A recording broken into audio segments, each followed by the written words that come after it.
The drone crossed the range at a speed the room's instruments could not yet name, and Ada Wren called it anyway. "Bearing 291, she said. "Climbing, 41,000 meters and burning. It'll cross the marker in a breath." Nobody in the observation gallery moved.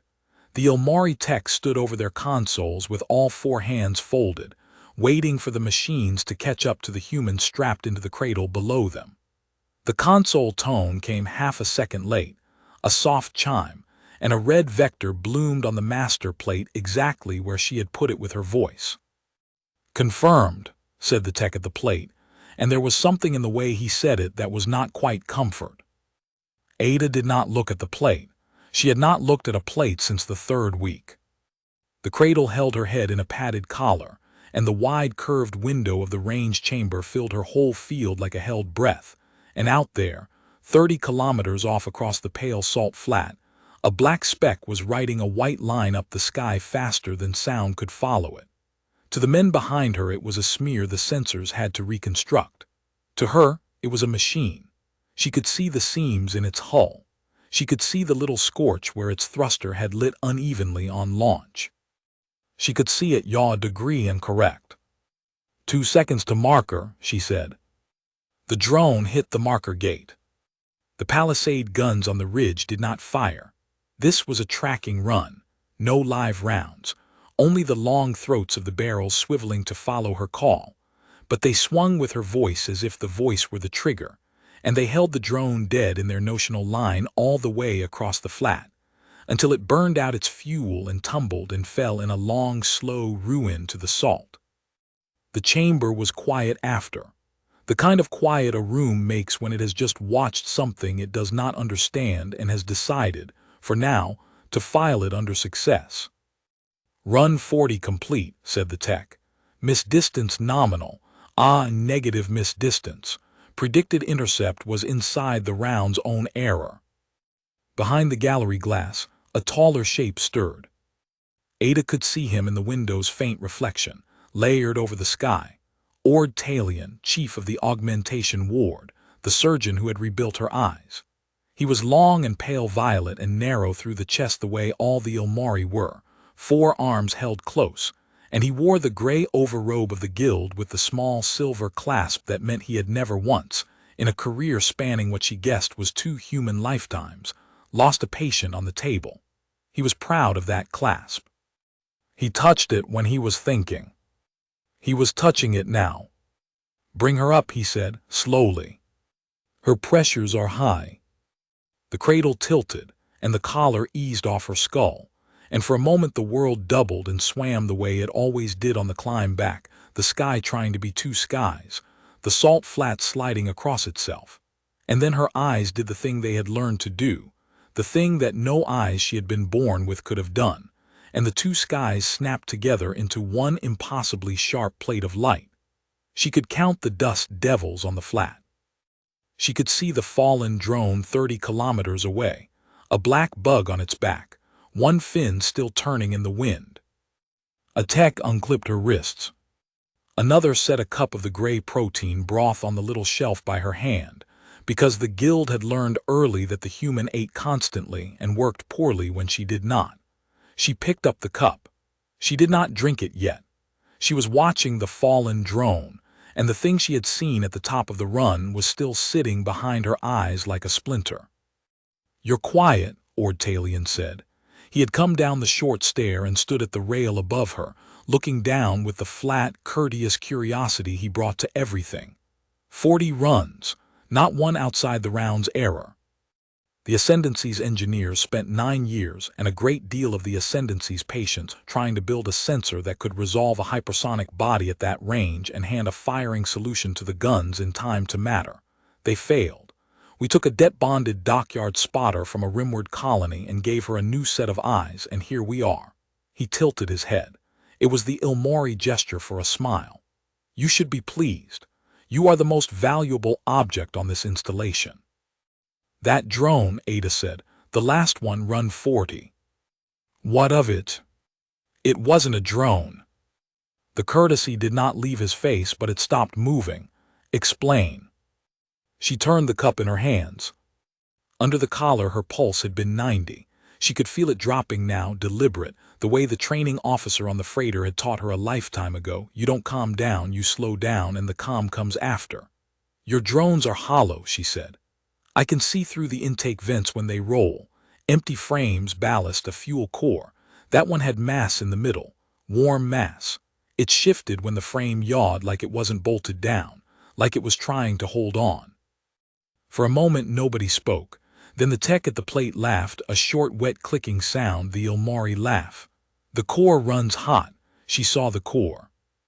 The core is forward, Ada said. This was center, and the core doesn't have a shape. Ortalian looked at her for a long moment. Then he looked at the plate, and at the tech, and something passed between the two Ilmari that she was not meant to read and read anyway. Because reading rooms was the one thing she had been good at before they ever touched her eyes. It was the look of two men who had been told not to answer a particular question and had just been asked it. Drink your broth, Ortalian said. Rest cycle, we run again at second bell. He went back up the stair. The techs bent to their consoles, and Ada Wren sat in the cradle with the cup warming her hands and looked out at the fallen thing on the flat 30 kilometers away, close enough with these eyes to see that one of its fins had stopped turning now, and thought, they know. Whatever it was, they know, and they didn't want me to. She drank the broth. She had learned, in the 11 months since the debt brokers had walked her off the freighter, and the Ilmari had walked her into the theater, that the first rule of surviving these people was to be exactly as useful and exactly as incurious as they expected. So she drank the broth and she let her face go slack and bored, and behind the bored face she began, very quietly, to count. She counted the runs, 40 in 9 days. She counted the drones that had mass in the middle, 3, all in the last 2 days, all faster and higher than the hollow ones, all launched from beyond the West Ridge where she had never been allowed to look with her own feet. She counted the times a tech had glanced at the West Ridge before a run and then not written down where the target came from. She counted the guns on the ridge, 60 throats, in 4 batteries, more guns than anyone builds to shoot down test drones. And she counted, because she could not help it now that she had these eyes, the thing she had not let herself finish counting during run 40. Inside the warm mass at the center of the tumbling frame, in the quarter-second before it crossed the marker, 4 smaller warmths, close together, curled. She set the empty cup down. Whatever the ascendancy was building here, it was not a target range. And whatever she was not going to stay incurious much longer. The Ilmari kept her in a cell on the theater's lower ring that they called, with the particular blandness of a people who had 100 words for tissue and none for cruelty, a recovery suite. It had a cot, a basin, a light that never fully went out because her eyes needed managed exposure now, and a window. The window was the mistake. She was fairly sure they knew it was a mistake and had decided the risk was acceptable, because a debt-bonded human on the lower ring of a guarded installation was not a security problem. She was inventory. But the window looked west, and past the perimeter fence in the machine yards there was the salt flat, and past the salt flat there was the West Ridge, and past the West Ridge most nights there was light. She had thought it was a town. In her first weeks, before the eyes had finished healing, before she could resolve anything past the fence, she had watched the smudge of light beyond the ridge and told herself it was a town, and let herself believe there were ordinary people living ordinary lives out there under it, and that the ordinariness of them meant the universe had ordinary rooms in it still, and she might someday get back into one. It had been a kindness she did to herself. She knew better now.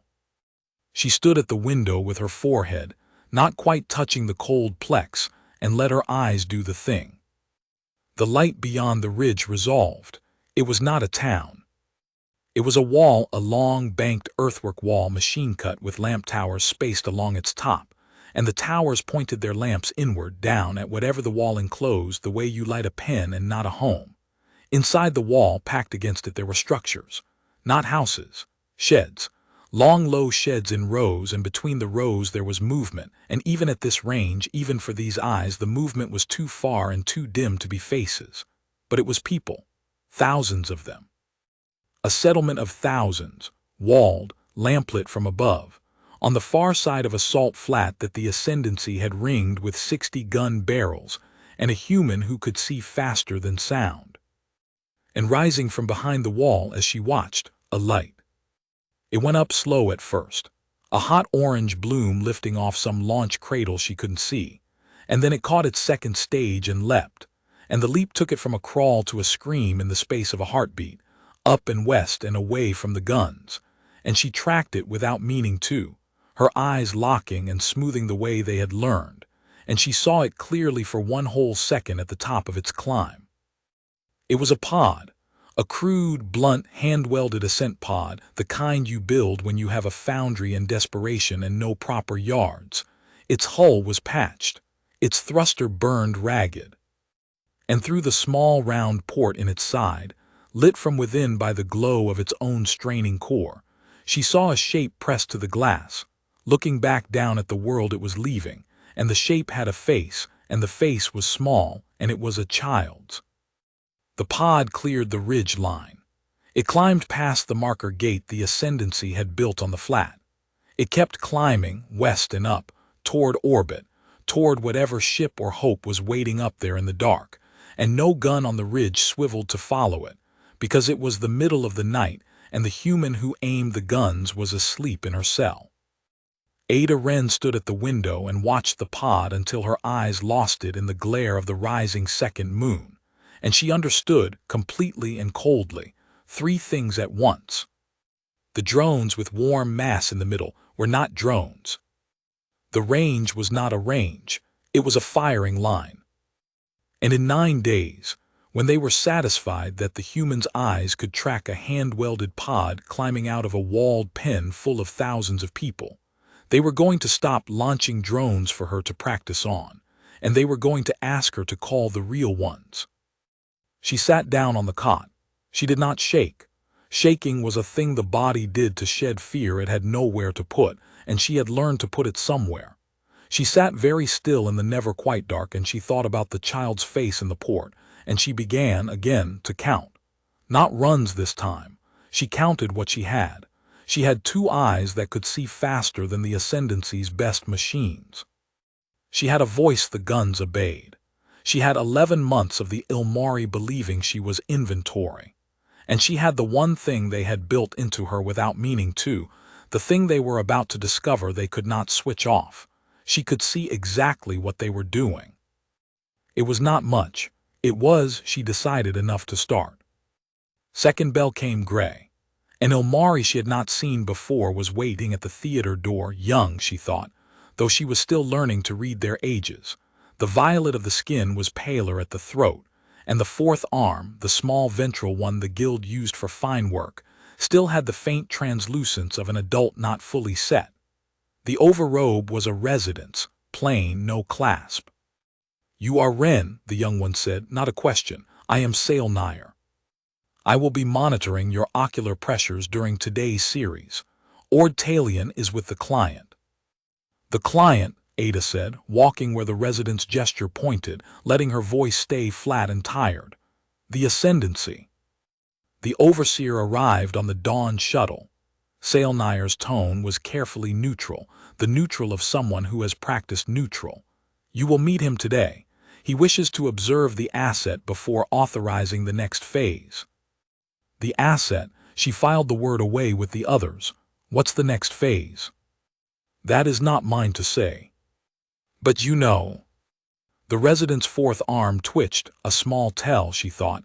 The ventral arm was where they kept the things they didn't say and then went still. "Sit in the cradle, please. I need your baseline." She sat. The collar came down. Sailnire worked over her with the little instruments, reading the pressures behind her eyes, the temperatures, the strange new traffic of her rebuilt optic pathway, and Ada watched the young Ilmori's face in the window's reflection and saw something she had not expected to see on any face in this place. She saw someone who was afraid, and who was working very hard to be neutral about it, and who kept glancing at the readouts of the human's rebuilt brain with an expression that was not pride and was not curiosity. It was something closer to grief. "You did my monitoring before," Ada said quietly. "Didn't you, during the surgery? You were the one who—" "Baseline is good," Sailnire said too fast.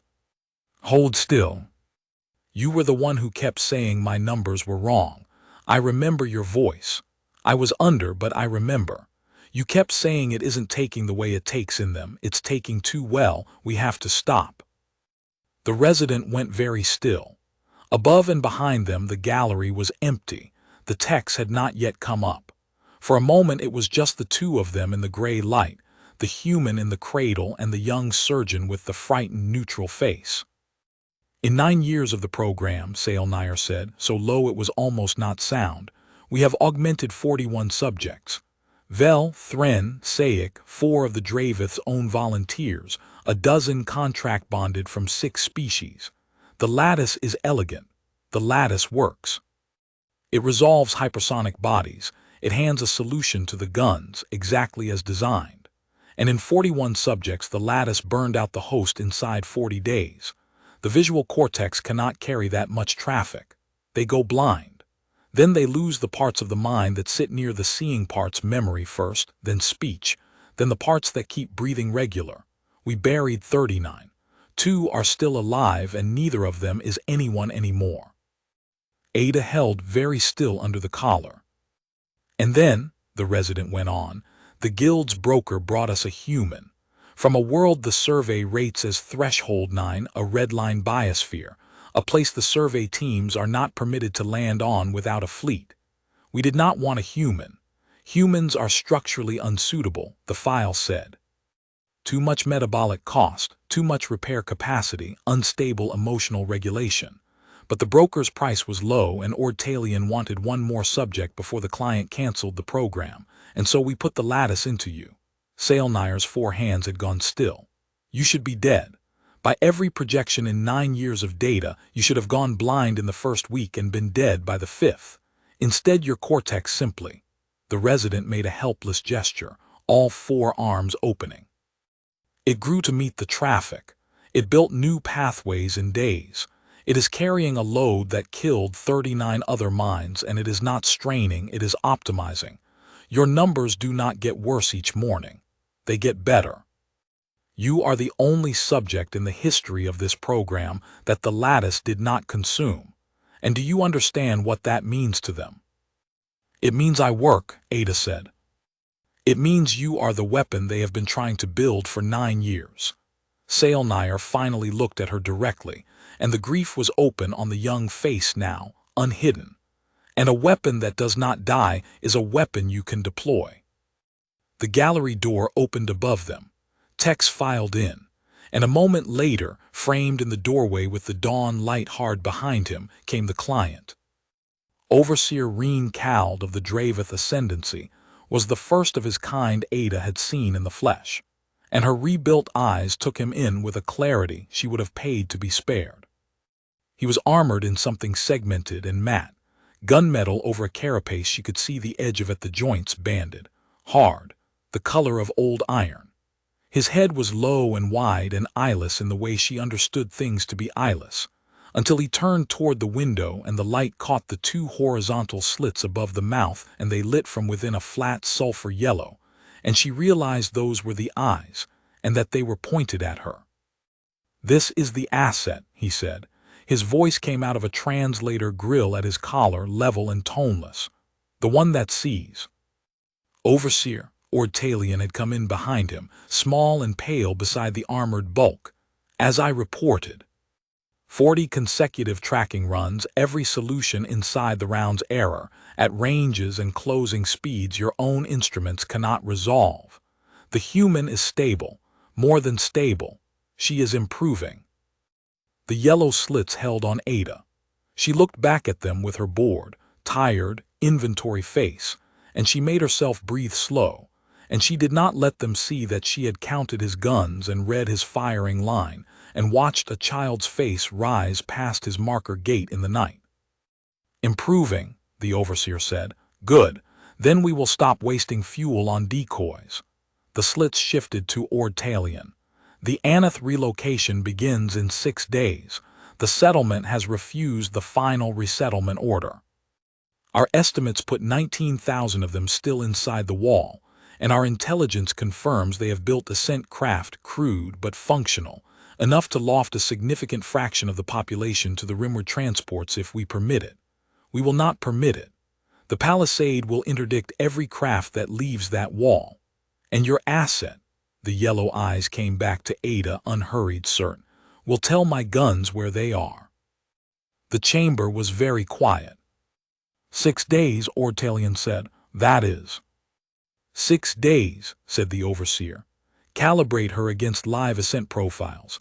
I want her calling real craft, not decoys, before the operation. Launch a settlement pod under a tracking run if you must. They have fuel to burn and no permission to burn it. One more will not be missed. He turned to go and paused, and the yellow slits came back to the human in the cradle one last time. It sees faster than sound, he said to no one to the room.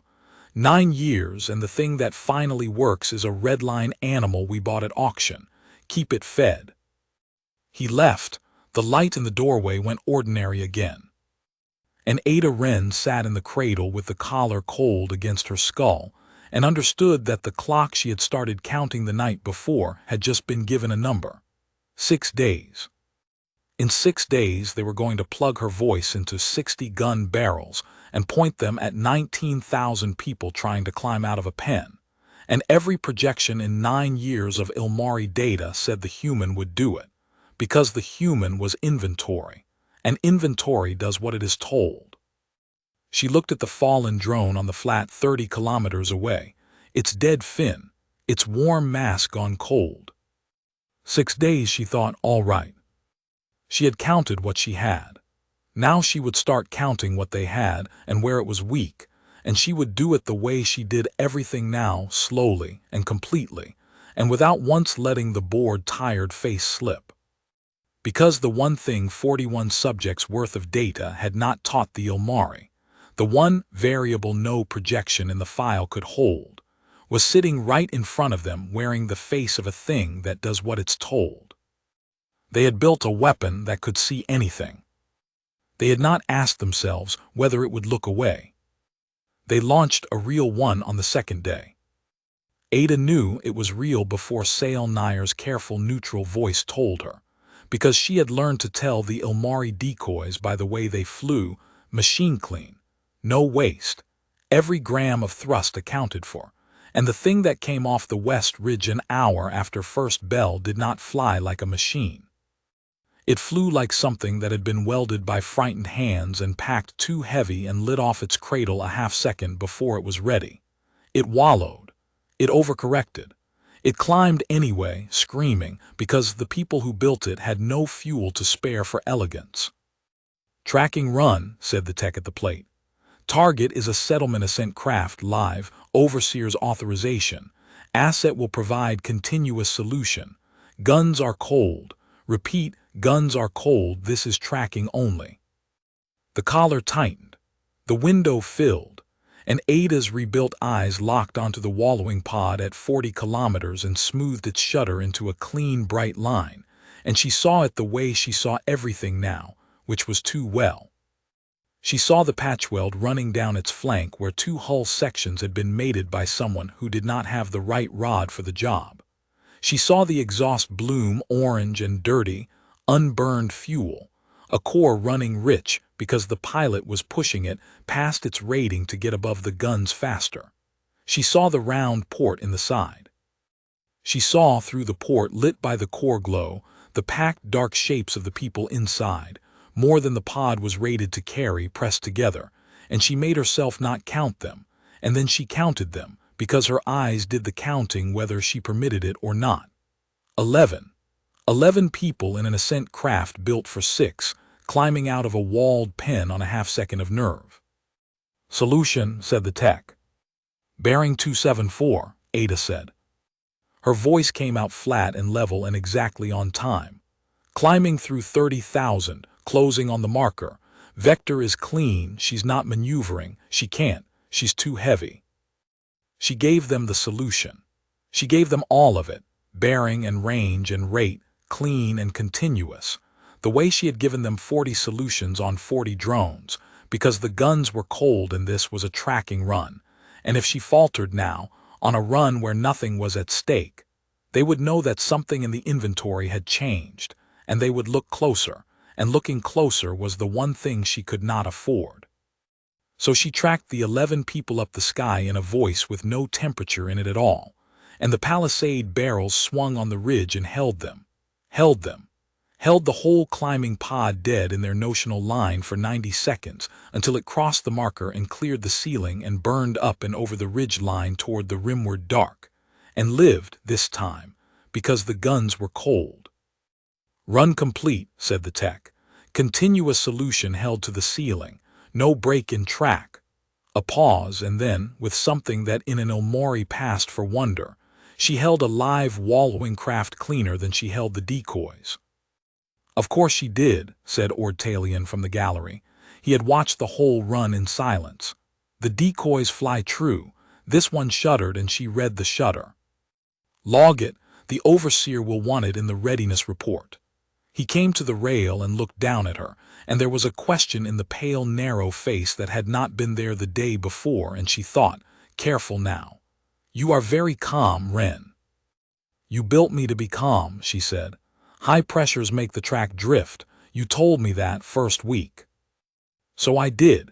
He touched the silver clasp. You held 11 living people in your gun sight for a minute and a half and your pulse did not rise above 104. I have augmented cadre soldiers of the ascendancy who could not do that. He let the silence sit. I find I am curious whether that is the discipline we trained into you, or something the red line world trained in before us. Does it matter? To the operation, no. To me, he stopped, the forearms folded. Rest cycle, he said instead. Sail Nair her exposure numbers. Resident read the numbers. Ada watched the young surgeon's face in the reflection and saw that Sail Nair had watched the whole run too, and had understood exactly what she was watching, a rehearsal for murder, with the human as the instrument, and had said nothing, and hated the nothing, and was afraid. And under the collar Ada made a small, cold decision, the way she made all her decisions now. The frightened resident was a variable, maybe an asset, maybe a risk. She would find out which before she needed it. They brought her the broth. She drank it, and she went back to counting, and now she was counting the machine. She had 4 more days to learn the shape of the thing they had built, and she learned it the only way she could, which was by watching it work and asking small, dull questions that inventory might ask and reading the answers behind the answers. She learned that the palisade could not see. That was the whole of it, the crack at the center of everything, and once she found it she could not stop turning it over. The 60 guns on the ridge were superb machines.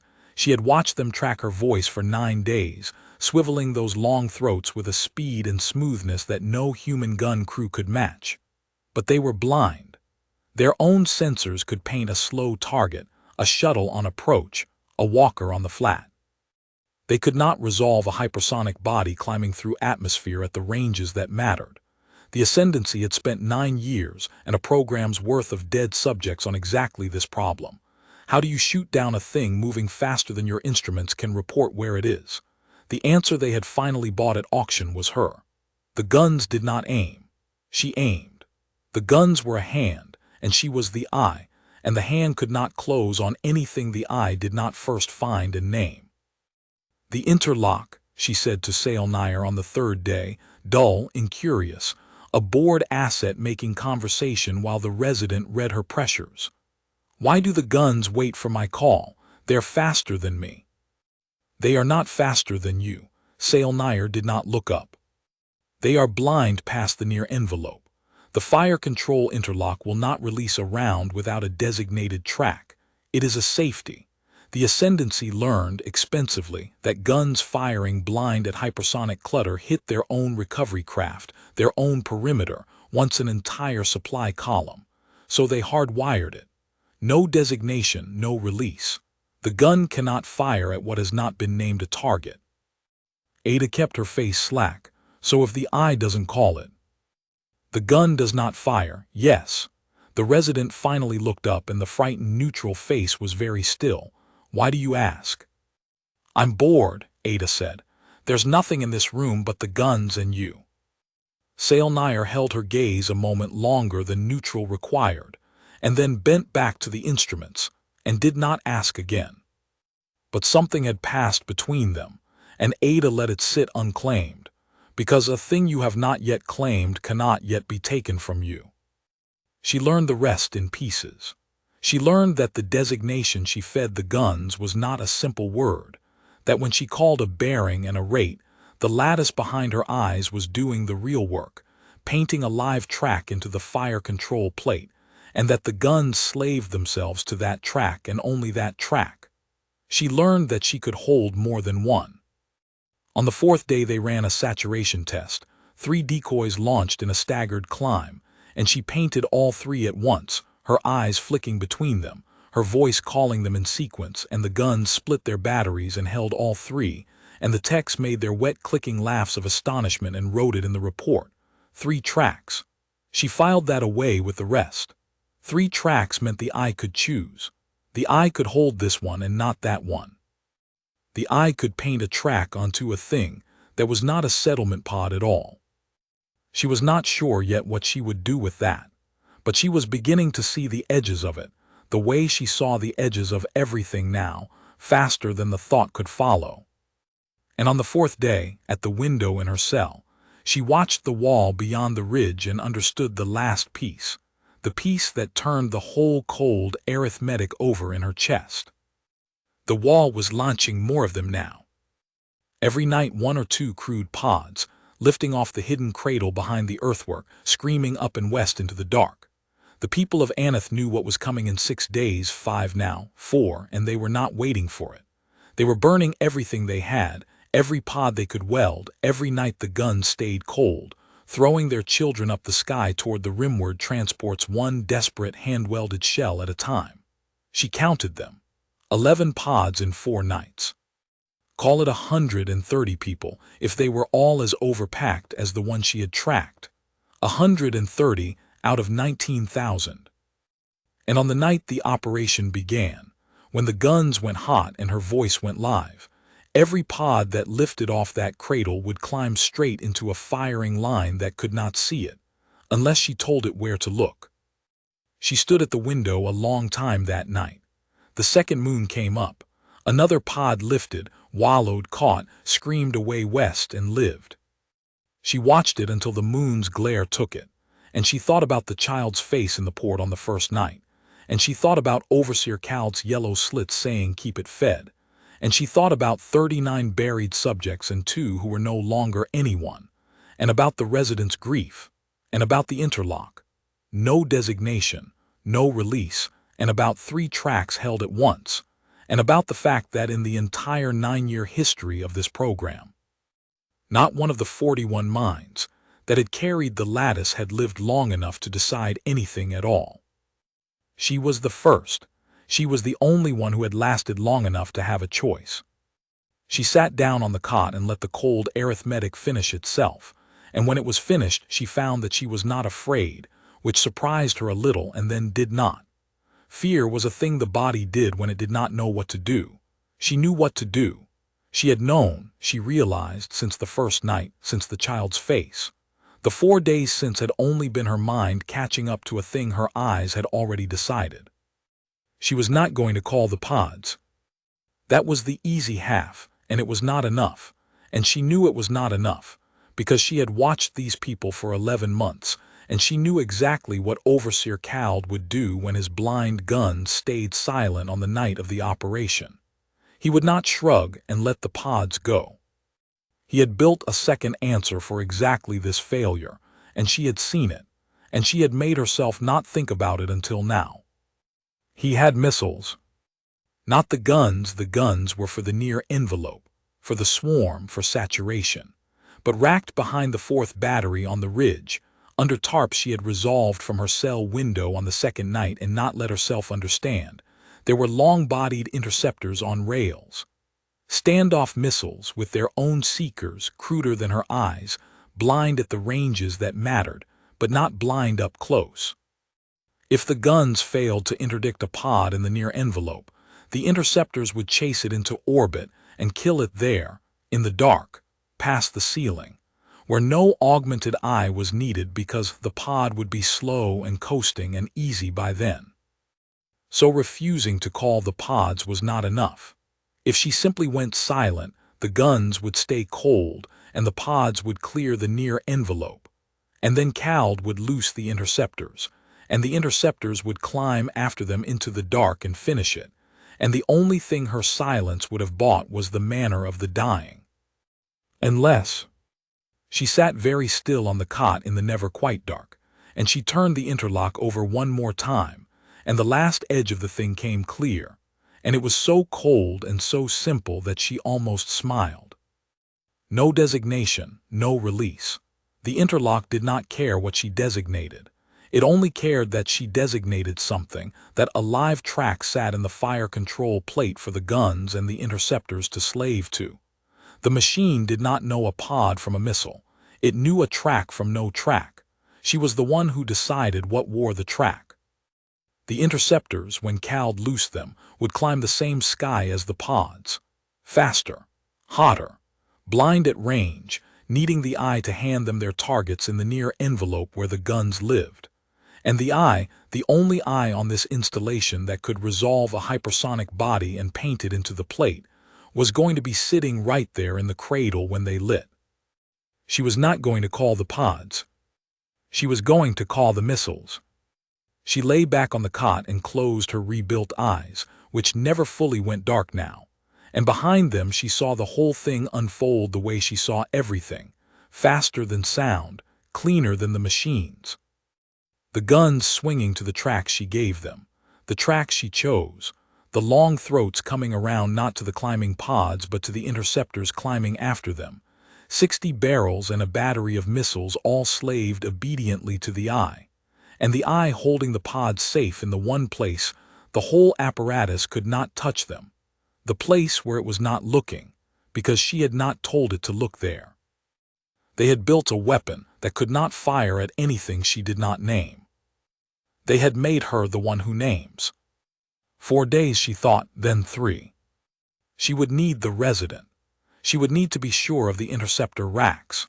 She would need to hold her bored, tired face through 96 more hours of these people believing that inventory does what it's told. And she would need, on the night, to do the coldest arithmetic she had ever done, and not let her pulse rise above 104 while she did it. She could do that. She had been doing it for 11 months.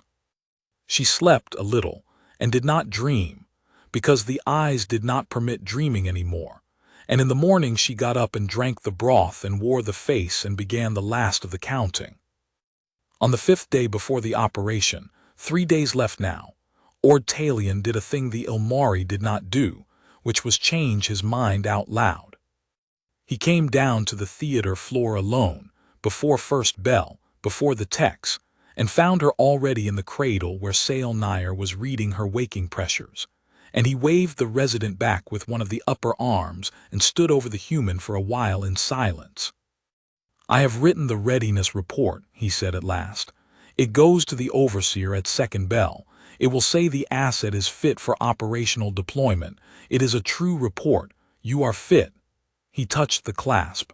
"I find I do not want to send it." Ada kept the bored face. "Then don't." "It is not so simple." The narrow head tilted, not the smile this time, something else.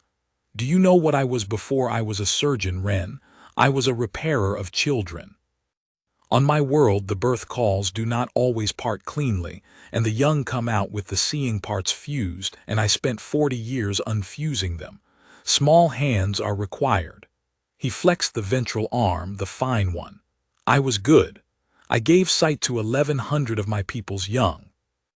Then the guild's contracts changed, and the client changed, and the work changed, and I found that the same hands that unfuse a call can also fuse a lattice, and that the client pays in 1 season what the children's ward paid in 10 years.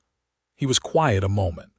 I have told myself for 9 years that the lattice is a sight-giving thing, that we are still in the business of eyes. 41 times I have told myself that.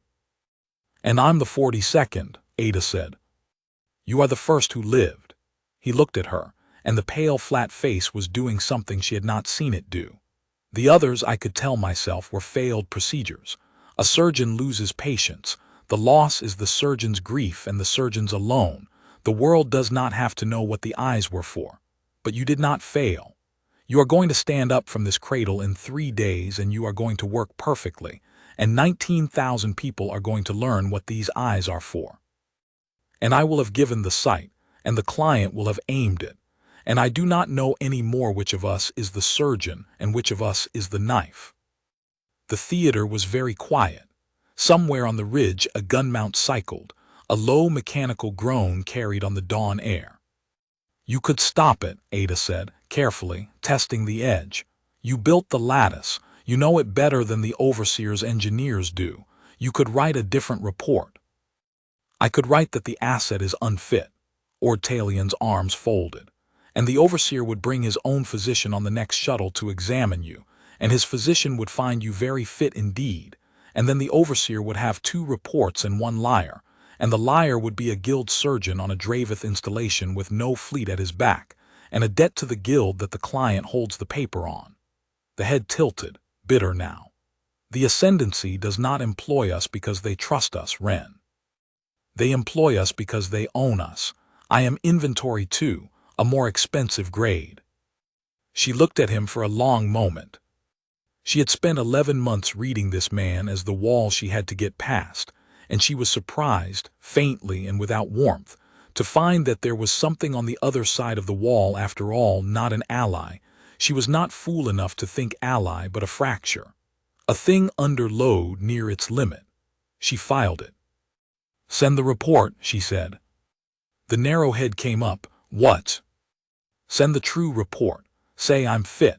Don't give him a reason to bring his own physician or his own eye or to look any closer at any of this than he already has. She held the bored face, and under it she let just enough weight show to make him wonder. If you want to still be a surgeon in 3 days, Talion, the worst thing you can do is flinch now. Send the report. Let him think the machine works exactly the way he built it, too.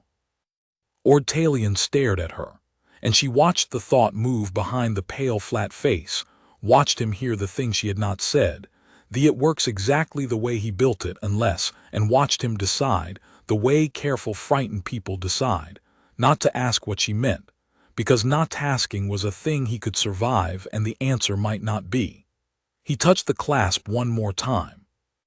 You are a strange animal, he said quietly.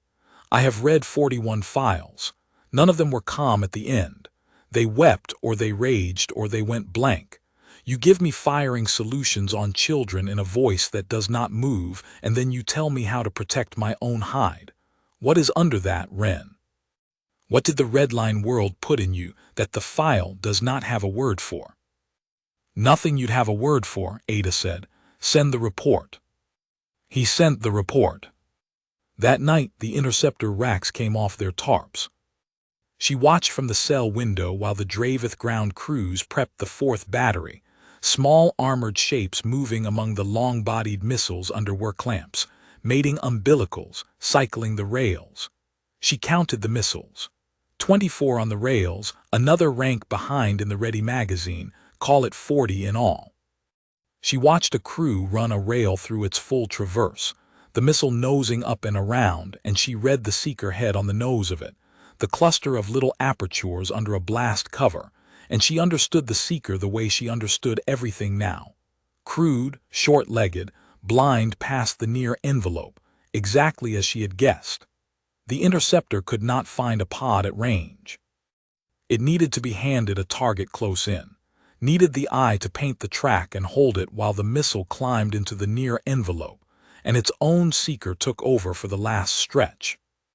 Which meant the interceptors, like the guns, were slave to the fire control plate, slave to her. She watched the crews work until the second moon rose, and then she watched a pod lift off the west ridge. The 9th night of pods, they were launching 2 and 3 a night now, burning down their stock, and she wondered how many welded shells were left behind that wall and did the arithmetic and did not like the answer.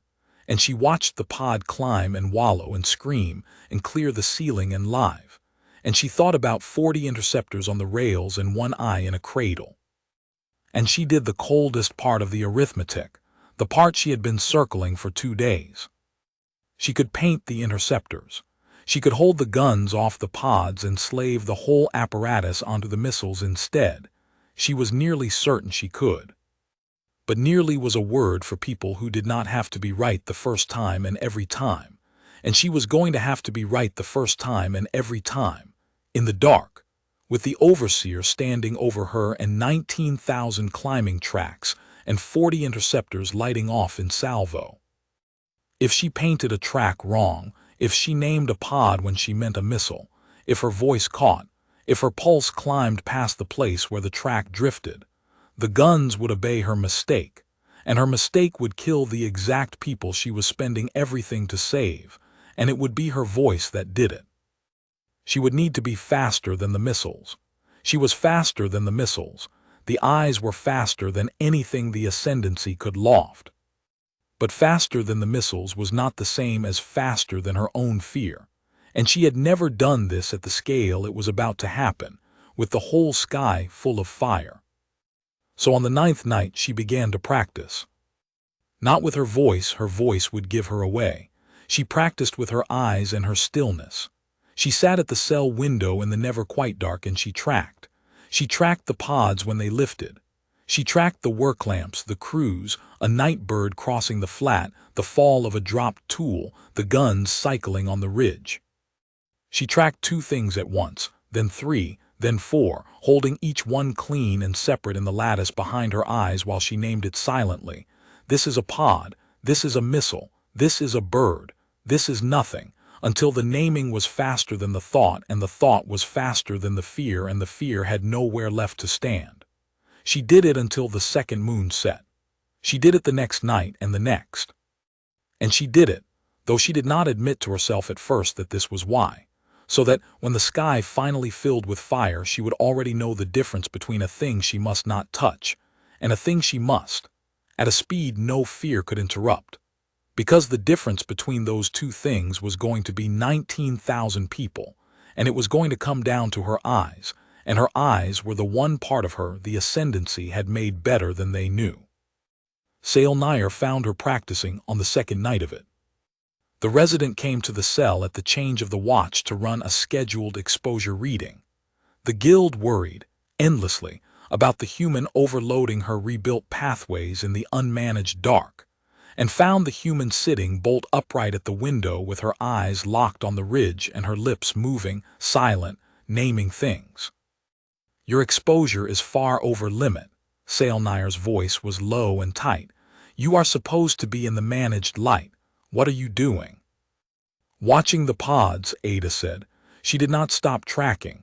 A 10th pod was lifting off the ridge as they spoke, and she held it clean and named it pod and let it climb. Somebody should. The resident was silent. Then the young Ilmori crossed the cell slowly and stood at the window beside her, and looked out at the wall beyond the ridge and the climbing pod and the interceptor racks stripped of their tarps, and for a while neither of them said anything at all. There were children in the one you tracked, Sale Nair said finally. The live run, 11 aboard. The manifest the client intercepted listed 4 of them as underage. You held them in the guns for 90 seconds. I know. You knew then. I've had these eyes for 11 months, Ada said. I knew what was in the pod before you finished telling me it was live. I know what's behind that wall. I know what the racks are for. I know what he's going to ask me to do in 3 days. She finally turned her head slow and looked at the resident and let a little of the thing under the bored face show, not much, just enough. The question isn't what I know, Sale Nair. The question is what you're going to do when he asks me to do it. The resident's 4 arms had gone very still. The frightened neutral face was not neutral now. It was just frightened, and under the fright there was the grief the human had seen on the first day, and under the grief there was something else, something the young Ilmari had clearly been carrying a long time and had never once set down where anyone could see it. "I have wanted to walk into the sea since the fourth subject," Sailnire said, quietly, flatly. Her name was Thren. She was a contract-bonded singer from the Vaal Reefs. Her people sold her breath by the hour and her debt outran her lungs, and the guild bought the paper. She had the most beautiful voice I have ever heard. We put the lattice in her, and for 9 days she could see the drones faster than the machines, exactly like you, and she was so proud. She thought we had made her more than she was. And on the 10th day the traffic took the seeing parts, and then it took the singing parts, and she spent the last month of her life making a sound that was not singing and was not words, and I monitored her the whole time, every day, and wrote her numbers in the log and did nothing. The resident's voice did not rise. 39 times I wrote the numbers and did nothing. I told myself there was nothing to do. And then you lived, and I understood that the nothing was a choice, and that I had been making it for 9 years. Ada looked at the young surgeon for a long moment. "I can't do anything from this cell," she said. "In 3 days he's going to put me in the cradle and go live, and the guns are going to do exactly what I tell them. Nothing more, nothing less. You know the interlock better than I do. Tell me I'm right about it. No designation, no release. The guns and the missiles both." Sailnire was silent for the space of 2 breaths. "You are right about it," the resident said. "The interlock is hard. It cannot be overridden from the plate. The client had it built that way after the supply column incident, so that no panicking gun captain could ever loose the battery blind. A round does not leave the rail without a live designated track, and there is only one designator on this installation cleared to the fire control plate." The yellow-flecked eyes came around to the human. "You." "Then he's built a weapon," Ada said, "that can only fire at what I name." "Yes. And in 3 days he's going to stand behind me and order me to name 19,000 people." "Yes." Ada turned back to the window. The 10th pod was gone into the moonglare. On the ridge, a crew was running an interceptor through its traverse under the work lamps, the long body nosing up at the sky. "Then here's what I need from you," she said. "And it's the only thing I'll ever ask, and after this you never have to write another number and do nothing again." She told the resident 2 things, and only 2, because 2 was all she could afford to trust to a frightened person under load. "The plate records everything," she said. "Every track I paint, everything the lattice sees, it all goes to the fire control log. The overseer thinks that log is his proof the operation went clean, proof the targets were hostile craft. I want it going somewhere else too. Somewhere off this installation. The rimward transports, the ones the pods are climbing toward, they're listening on the settlement's distress band. They have to be, that's how they know when to catch a pod. I want the plate's take on that band. Everything my eyes see live going up to the ships. Can you root it?" Sailnire was quiet a moment.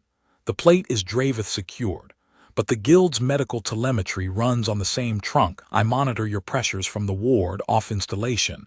The data goes up to the guild's ethics board because a live augmentation is supposed to be witnessed. That channel is mine. If I patch the plate's designation feed into the medical telemetry," the resident stopped. "They would see it, the board, and whoever is listening on the settlement band, if anyone still is. They'd see exactly what I see," Ada said. "In real time, they'd see the pods, they'd see the children in the ports, they'd see the guns swing and where they swing. Nobody could call it drones after that. Nobody could seal it." She held the resident's eyes. "That's the first thing. Root my eyes off this rock so the whole record can't be a lie." "And the second?" "When it starts," Ada said, "you do nothing. Exactly the way you've done nothing 39 times. You sit at your ward station, off installation, and you monitor my pressures and you write my numbers and you do not intervene. No matter what my numbers do, no matter what you see me do, no matter who orders what. If you break the pattern, if you come running, if you flag anything, they'll look at me too closely and it all comes apart." The best thing you can do, the only thing, is be exactly the surgeon who has always done nothing. She let the ghost of it show, the cold thing under the face. Only this time the nothing saves them. The resident stared at her, and Ada watched the young Ilmari understand what she was being handed. Not absolution, nothing so clean, but a use for the thing that had been eating her for 9 years, a way to spend the nothing instead of drown in it. "You are asking me to root the evidence and then sit still," Sailnire said slowly. "I'm asking you to be a witness," Ada said. "You said a live augmentation is supposed to be witnessed, so witness it, all of it, and make sure everyone who's supposed to be watching watches." For a long moment, the resident said nothing. Out on the ridge, the interceptor crews worked under the lamps. Then Sailnire's 4 arms unfolded, slow, and the ventral one, the fine one, the one that held the things they didn't say, reached out and touched the plex of the window, over the far light of the wall, a gesture Ada did not have a translation for and did not need one. "I will root your eyes," the resident said, "and I will witness both things." A pause. "There is a third thing you have not asked, and I will tell you anyway because you will need it and you do not know to ask. The operation is not in 3 days. Ada went still. "When?" "The client moved it. The report came to the ward an hour ago.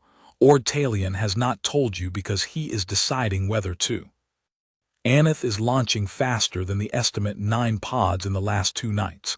The Overseer's intelligence says the settlement will exhaust its ascent stock within 2 days and empty a third of its people to the transports before the operation was scheduled to begin. He will not accept that." The resident's voice was flat and careful. "So he moved it up.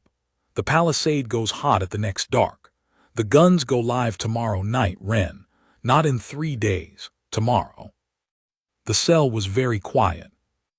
Ada looked out at the wall, the far lamps, the sheds, the thousands she could not resolve into faces. 9 pods in 2 nights. A third of them out before the guns even lit. If Aneth kept up the pace, 6,000 people. If the arithmetic held, 6,000 climbing out through a firing line that could not see them, tomorrow night, with her voice the only thing that could tell it where to look. "Tomorrow," she said. "Tomorrow," Sailnire drew the ventral arm back from the glass. "I will have your feed routed by first bell. After that I will be at my ward station, off installation, doing nothing and witnessing everything." The resident paused at the cell door. "You should rest, Ren. Your pressures are already over limit, and you will need everything tomorrow." "I'll rest when it's done," Ada said, and turned back to the window and did not rest, because there was one more night of practice left and she meant to use all of it. The resident left, and Ada Wren sat at the glass in the never-quite-dark and tracked the pods until dawn, naming each one silently as it climbed. Pod, pod, pod, faster and faster until the naming was reflex, and the reflex was clean. Building and the meat behind her rebuilt, eyes the one thing the Ascendancy's 9 years of data could not give her and could not take away. Certainty, at the speed of sight, about the difference between a thing she must protect and a thing she must destroy. They ran her one last time in daylight. It was the morning of the operation, the sun hard and white through the great curved window and the salt flat glaring below it, and the Overseer had not gone back to his shuttle to wait for the dark. He wanted a final validation. He wanted to see, in the flat honest light of noon, that the asset would track a live ascent craft cleanly the way it had tracked 41, before he trusted his whole operation to it after nightfall. So they seated her in the cradle in the bright theater with the guild techs at the consoles and the Dravith troops at the door and Cald at the rail, and they told the settlement, through whatever channel the Ascendancy used to give a doomed people its instructions, that one launch would be permitted in the next hour and no more, a mercy launch, a single craft, and Ada understood the cruelty of it before Ord Talion finished explaining the run. They were not permitting a launch. They were baiting one. They wanted a live pod in the sky to test her against, and they had told a wall full of desperate people that they could send one, and the wall would send its most precious cargo up in that one permitted shell, because you do not waste your one permitted launch on ballast. Guns are cold, the text said. Tracking only. Asset provides continuous solution on the permitted craft. Overseer's final validation. The collar came down. The bright window filled. And Ada sat in the noon glare and waited for the wall to send up the thing it loved most under a flag of a mercy that was not won, and she kept her face bored and tired and her pulse low. And behind the low pulse she did the coldest reading of the whole 11 months, because she understood exactly what this run was, and exactly what she could not do about it. If she refused to track now, in daylight, on a cold gun validation with nothing at stake but the overseer's confidence, she would give herself away a full day before it could matter, and the operation would go ahead tonight with a Dravith physician standing over her, and every reflex she had built at the window burned for nothing. She had to track this one. She had to hold a pod full of the settlement's most precious cargo dead in the cold guns, cleanly in the honest noon light, and let the overseer nod and file it and trust her, so that tonight, when the guns were hot, she could betray him. The wall launched. It came up slow and hot off the far cradle, wallowing, climbing, and her eyes locked and smoothed it, and she saw it in the pitiless daylight more clearly than she had seen any of them in the dark. The patch welled down the flank, the rich dirty exhaust, and through the round port, lit now not by core glow but by plain sun, a cluster of small shapes pressed to the glass, and the shapes were all small, all of them. Because the wall had done exactly what she knew it would do and spent its one permitted launch on its children. She counted them. She could not help it. 9. 9 children in a shell built for 6, sent up alone under a mercy that was bait, and she held them in the cold gun's notional line, and gave the overseer his clean continuous solution in a voice with no temperature in it at all. Bearing 271, she said. Climbing through 20,000, clean track, no maneuver, continuous. Hold it, Cald said from the rail. All the way to the ceiling. I want to see the track break if it is going to break. It did not break. She held it. She held 9 children in the throats of 60 cold guns for a full 2 minutes of noon, her voice level, her pulse at 96, while the overseer watched for any flicker of the thing she was hiding and found none, because she had spent 11 months making sure there was none to find. The pod climbed past the marker gate, past the ceiling, and cleared the ridge line, and no gun fired because the guns were cold, and the 9 children went up and over into the day toward the rimward transports and lived, this time, on a mercy that had been meant as bait, and that she had turned, silently, back into a mercy, by the simple act of being exactly the asset they expected in the daylight so that she could stop being it in the dark. Track held to the ceiling, the text said. No break, no drift, clean the whole climb. Good. Overseer Cald straightened at the rail, and the sulfur slits held on the back of her head one moment longer, and Ada felt him decide in the honest noon light that the tool was sound. The asset is validated. We go at full dark. He turned to leave and paused and said to the room in the level toneless voice, 9 of them in that shell. They sent their young up first. They always send their young up first, every settlement, every time. It is the one predictable thing about the condemned. A pause. Tonight there will be no permitted launches. Tonight everything that leaves that wall is a target, and the asset will name them all. He left the theater, and the bright daylight in the doorway swallowed him. Ord Talion released the collar himself when the run was logged. His 4 hands were not quite steady, and he did not meet her eyes, and Ada understood that he had watched her hold 9 children in the cold guns for 2 minutes without a flicker and had not known, could not have known, whether he was watching an asset perform or a person plan, and that the not knowing was its own kind of grief for a creature who gave sight. You held them very cleanly, he said, low. You built me too. 9 children, Wren. His voice was flat and careful and coming apart under the care. In daylight, in front of him, and your hands did not shake and your pulse did not break, and I stood here and watched you do it, and I do not know. He stopped.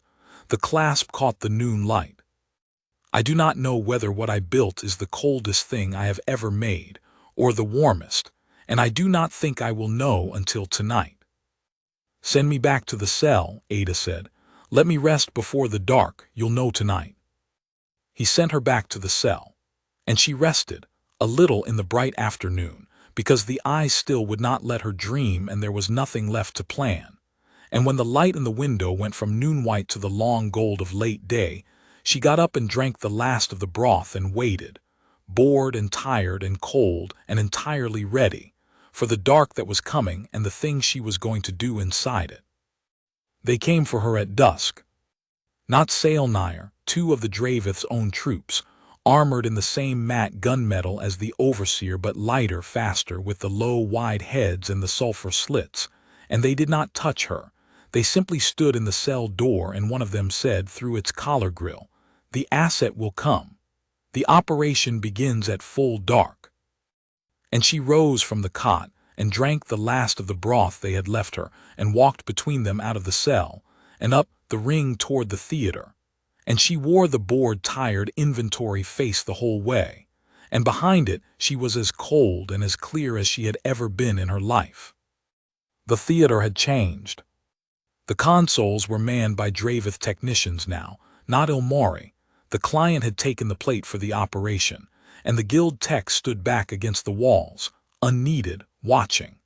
The gallery was full, and at the rail above the cradle, armored and unhurried, the yellow slits catching the last of the daylight through the great curved window, stood Overseer Reen cowled. "The asset," he said, "seated." They seated her. The collar came down over her skull, cold, familiar, and the wide window filled her field. And out there the salt flat was going blue in the dusk, and the west ridge was a black line against a bruised sky. And beyond the ridge the wall's lamps were coming on, and the whole apparatus of the thing, 60 gun throats, 40 interceptors, one eye, settled into its readiness around her like a held breath. She looked for Ordtalion and found him against the far wall with the other guild surgeons, the pale, narrow face unreadable, the silver clasp catching the light. He had sent the true report. He was watching now to see what the truth would do. She looked away from him. She could not afford him. "You understand the operation," the overseer said. It was not a question, but he answered it anyway in the level, toneless voice through the grill, because he was a creature who liked his certainties spoken aloud. "The settlement of Aneth has refused lawful resettlement. It is launching unauthorized ascent craft in defiance of the interdiction order. Every craft that leaves that wall is a violation and a target. You will designate each one as it rises. The guns will engage in the near envelope. Any craft that survives to the ceiling, the interceptors will finish. Your solutions will be continuous and complete. You will designate everything that climbs." The yellow slits held on the back of her head. "You have tracked 41 craft without error. Tonight you will track as many as the wall can loft. Is the asset ready?" "The asset's ready," Ada said, flat on time. "Good," the overseer straightened. "The wall has been quiet since dusk. They know we have moved the schedule, their launches have stopped. But they cannot wait long. Every night they do not launch is a night their stock sits idle and their people do not escape. They will resume within the hour. When they do," he gestured, one armored limb at the darkening flat, "designate." They waited. The dusk went to dark. The second moon had not yet risen. The flat was black, the ridge blacker, the wall's lamps a low orange smear beyond it. In the theater the only light was the cold glow of the fire control plate and the amber standby of the gun status board, 60 little lights, all green, all cold, all waiting for a voice. The Dravith technician sat motionless at the plate. The guild surgeon stood against the wall. The overseer watched the flat with his yellow slits and did not move at all, in the way that only a creature entirely certain of its tool can be still. And Ada Wren sat in the cradle with the collar cold against her skull and her rebuilt eyes wide open on the dark. And she found that Saelnir had done the first thing, because when she let her attention drift to the edge of the lattice's readout, the little telltale that showed where the plate's feed was going, It was flowing, live, up and off the installation, onto the guild's medical trunk and the settlement's distress band both, everything her eyes saw. Going up to the ships and the ethics board and anyone else in the dark who was listening. The record was open. Whatever happened tonight, it could not be sealed and it could not be called drones. The resident had done the first thing. Now it was down to the eyes. At the edge of the wall, a light bloomed. It was small and hot and orange, lifting off the hidden cradle, and the whole theater came alive around it. The Draveth technicians bending to the plate, the gun status board waking amber to yellow, the overseer's head lifting, the low mechanical groan of 60 mounts coming off their stops and swinging toward the west ridge, hunting, blind, waiting to be told. And Ada's eyes locked onto the climbing light and smoothed it and resolved it, and it was a pod, a crude patched hand-welded pod wallowing up off its cradle too heavy and too slow, and through the round port in its side, lit by the glow of its own straining core, she could see the packed dark shapes of the people inside it, and one of them was small, and it was pressed to the glass, looking back down at the world it was leaving. "Designate," said Overseer Cald. And Ada Wren opened her mouth. "No track," she said. The words came out flat and level, exactly the voice she used for a clean solution, and for a moment nobody in the theater understood that anything had happened at all. The pod climbed. The guns groaned on their mounts, swinging blind, hunting for the designation that did not come. Overseer Cald's head turned a fraction. "Repeat." "No track," Ada said. "I've got nothing on the ridge, sky's clear."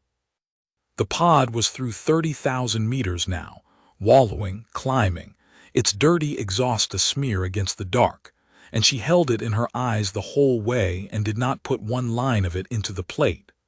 The fire control board stayed amber. 60 guns swung and hunted and found nothing to lock, because the only instrument on the installation that could find it had just reported empty sky, and the interlock did not care what the overseer wanted. No designation, no release. The barrels tracked ghosts. "The plate reads a launch signature," said the Draveth technician at the console. "Uncertain. Thermal bloom off the west ridge, consistent with an ascent burn, but there is no designated track. The asset reports no track." "The asset's sensors are the only ones that resolve at that range," Cald said. His voice had not risen. It had gone, if anything, quieter, more level, the way still water goes just before it moves. "The plate cannot paint it. Only the asset can. And the asset says there is nothing there." "Nothing there," Ada agreed. The pod cleared the ceiling. High above, past the ridge, past the marker gate, a transport she could not see but knew was waiting reached down into the dark and gathered it in, and 11 people who had welded a shell in a walled pen and thrown themselves up a hostile sky went out of the world alive. She watched them go with her 2 good eyes, and she did not change her face, and she did not raise her pulse, and she said, into the quiet, "Sky's clear, Overseer, nothing climbed." The record was flowing. She could feel it at the edge of the lattice, the plates take running up the guild's medical trunk and the settlement's distress band. Everything her eyes saw, live, the pod and the port, and the small shape pressed to the glass, going up to the transports and the ethics board and anyone in the dark who cared to witness. Whatever she said with her voice, her eyes were telling the truth to everyone who was listening, and no one in this theater knew it but her and a resident sitting still at a ward station off installation, doing nothing, witnessing everything. Overseer Cald was silent for a long moment. Then he said, again. They waited. And at the edge of the wall, a second light bloomed, and a second pod lifted off the cradle, and the whole apparatus woke around it, the board going amber, the mounts groaning, the technicians bending to the plate, and Ada's eyes locked onto it and resolved it and held it clean. A patched shell wallowing up 2 heavy, dark shapes in the port, and she put not one line of it into the plate. No track, she said, clear sky. The thermal signature, the technician began. Launch abort maybe, Fuel fire on the cradle. Ada's voice did not move. Whatever it is, it's not climbing, and I've got nothing to designate. There's no target, Overseer. I can't paint what isn't there. The second pod cleared the ceiling. 22 people, gone into the dark, alive. Now the theater knew. She could feel it in the room the way she felt everything now. The Draveth technicians going still at the plate. The guild surgeons against the wall drawing a breath they did not let out. Ordtalian's pale face turning toward the cradle. The Overseer had built a weapon that could only fire at what the asset named, and the asset had named nothing twice, and 2 craft the guns should have killed were gone, and there was no malfunction to point at, no dead sensor, no fault in the machine. The machine worked perfectly. It was doing exactly what it was told. It was being told nothing. Asset, Overseer Cald said, and now there was a weight under the level voice, the weight of a creature that has begun, very slowly, to understand. You tracked 41 craft in the calibration series without error. Your sensors resolve a hypersonic body at 40 kilometers. 2 craft have launched from that wall in the last 4 minutes, and you have designated neither. Explain the discrepancy. No discrepancy, Ada said. I call what I see. I'm not seeing targets. You are seeing ascent craft. I'm seeing pods, Ada said, full of people climbing out of a pen. Those aren't targets, Overseer. A target is a thing you're allowed to kill. She let the flat voice carry it, no heat, no edge, just the cold fact laid down on the plate like a card. I don't have any of those tonight. Sky's clear. The theater was absolutely silent. For the length of 3 breaths, Overseer Reen Cald did not move at all. The yellow slits held on the back of the human's head, unblinking, and Ada could not see his face and did not need to. She had spent 11 months learning to read the room without turning around, and she read this one now, read the exact moment the certainty went out of it, the certainty that had walked in on the Dawn shuttle and called her the thing that finally works, and told the surgeon to keep it fed. That certainty was gone. What replaced it was not rage. The Draveth did not rage. She had learned that too. What replaced it was the cold, working quiet of a creature recalculating a tool it had believed it owned. Restrain the asset's designation authority, Cald said to the technician. Route the plate to manual. My gun captains will fire on the thermal signatures directly. Overseer. The technician's voice was careful.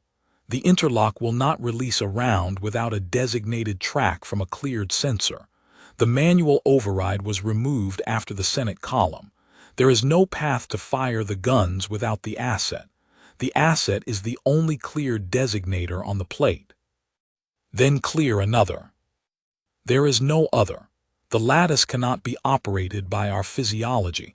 The Guild confirmed it in the 9th year review. No Draveth optic can carry the traffic. The asset is. The technician stopped, and Ada heard the exact shape of the thing he did not want to say and said it anyway, because he was more afraid of the silence than of the sentence. The asset is the only eye that works. Overseer Cald turned from the window, and for the first time since the Dawn shuttle, Ada Wren turned her head in the collar, slow, as far as the padding allowed, and looked at him. At the low, wide-armored head, the sulfur slits, the creature who had spent 9 years and 39 buried mines to build a hand that would close on whatever his eye told it to, and who had just learned that the eye had a will, and that the will was not his.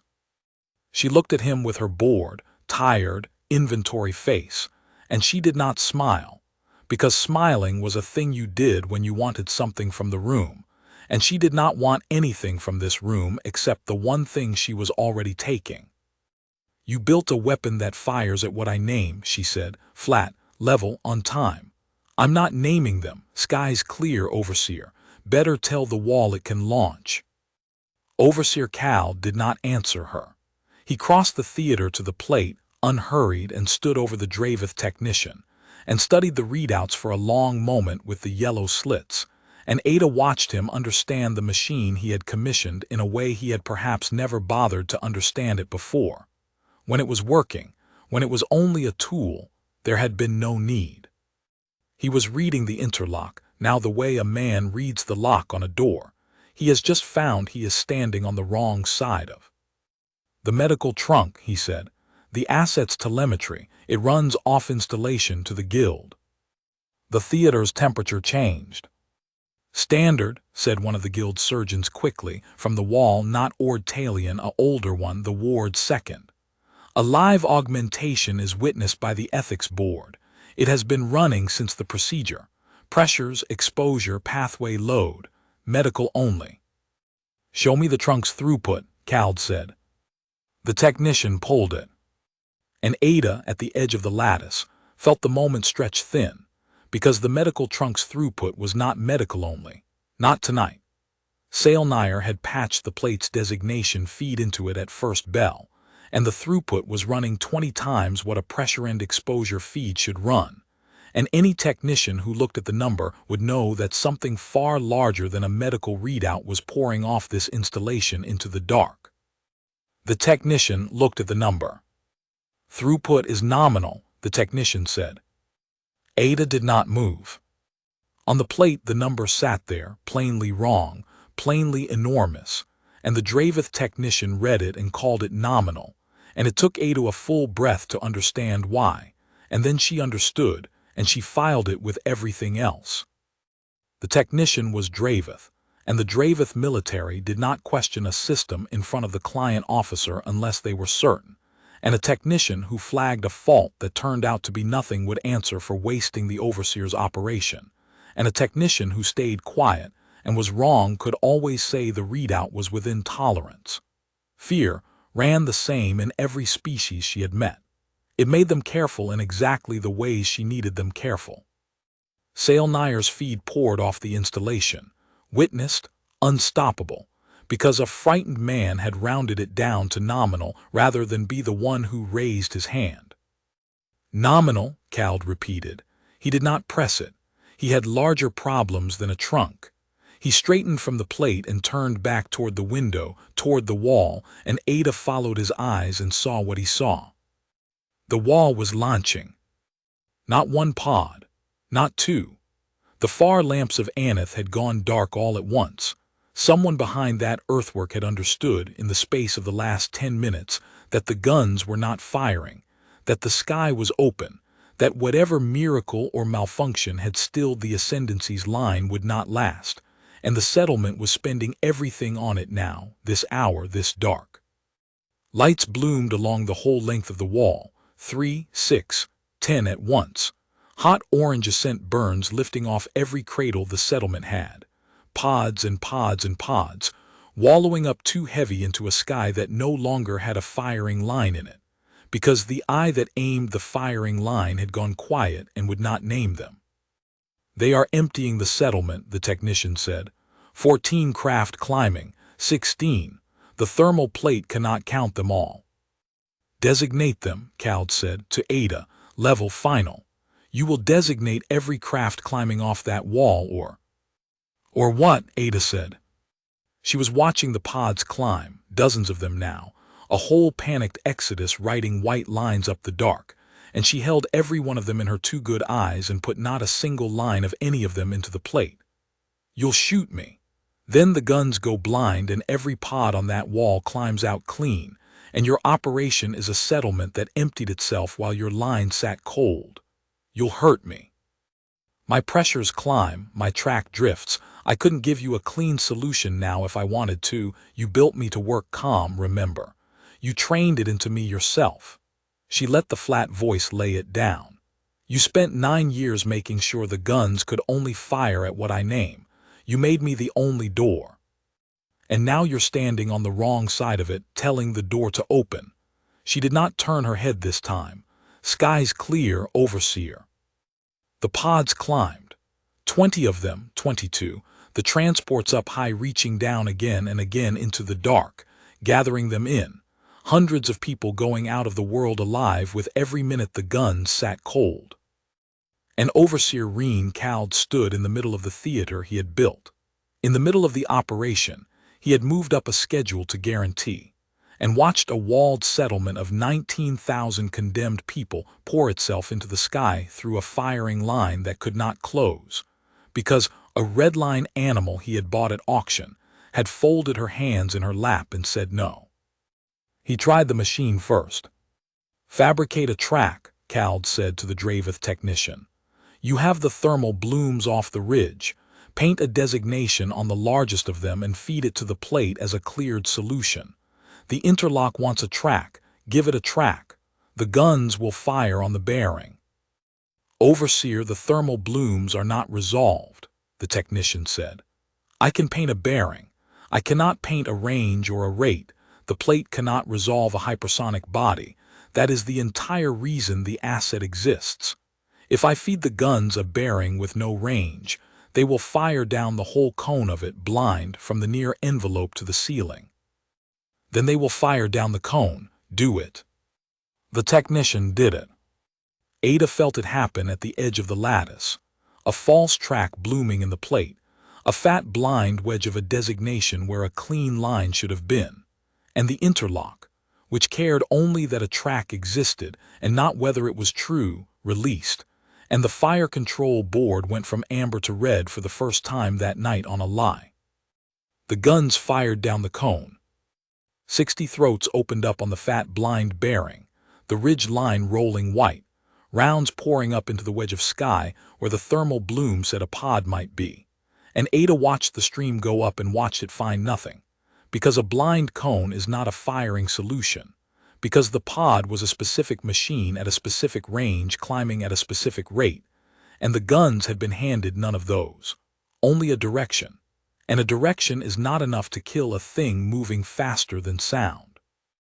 The rounds climbed and spread and fell. The pod she had refused to name climbed cleanly through the edge of the cone, untouched, because the odds of a blind stream finding a specific shell in that much sky were the odds the ascendancy had spent 9 years and 39 graves precisely to escape. And then the falling rounds came down. They came down west of the ridge, past the guns, in the long spreading rain that blind fire always becomes, and Ada saw where they were going before the plate did and did not have to say it, because the Dravith perimeter troops on the west approach saw it too. The rounds walked across their own forward line, the fixed emplacements below the ridge, the sentry posts, the ready crews at the 4th Battery, a stream of their own fire coming back down onto their own people. And she heard the Dravith net come alive in the theater's speakers, flat armored voices reporting fire on the perimeter, friendly fire, cease, cease, and the technician's hands scrambling over the plate to pull the false track and shut the guns, and the guns going cold 2 rounds too late. The theater was silent except for the net. "That," Ordtalion said quietly into the silence from the wall, "is the Senate column. That is exactly the Senate column, Overseer. That is why the interlock exists. A blind gun does not miss cleanly. It kills what is under where it falls." He did not raise his voice. "The asset is not a convenience you have chosen to indulge. The asset is the only thing standing between your guns and your own perimeter. Without a true track, this is what your battery does. It did it at Senate. It just did it again." Overseer Cald stood very still while the net counted his losses on the west approach. And Ada understood that she had just watched the Overseer learn, in the space of a single blind salvo, the thing the Guild had learned expensively enough to hardwire a lock against, that there was no shortcut around the eye, that a weapon built to fire only at what she named could not be made to fire at anything else without turning on the hand that held it. He had one true instrument on this installation, and it had folded its hands. The machine could not replace it. The machine, forced to try, had shot his own line. That was when he stopped looking at the plate and stopped looking at her, and turned to his own kind at the door. Ada waited for the rage. It did not come. That was the thing about the Dravith she had learned last and understood best. They did not rage, because rage was for creatures that still believed the world could be argued with. Cald simply stopped looking at her, the way you stop looking at a tool that has broken in your hand, and turned to his own kind, to the armored troops at the theater door, and said, in the level toneless voice, "The asset is compromised. Hold it in the cradle. Do not remove it. The collar release is on a medical interlock, and I will not have it dying before I have decided what it is worth. Seal the theater. No one leaves. The slit swept the room, the guild surgeons, the technicians, and raised the cutter. The word went through the theater like cold water. Overseer. It was Ordtalion. He had come off the wall, pale and narrow in his gray overrobe, and he was looking not at Cald but at the plate, at the readout of the sky full of climbing pods. The cutter. You mean the Seth class in high orbit. You mean to.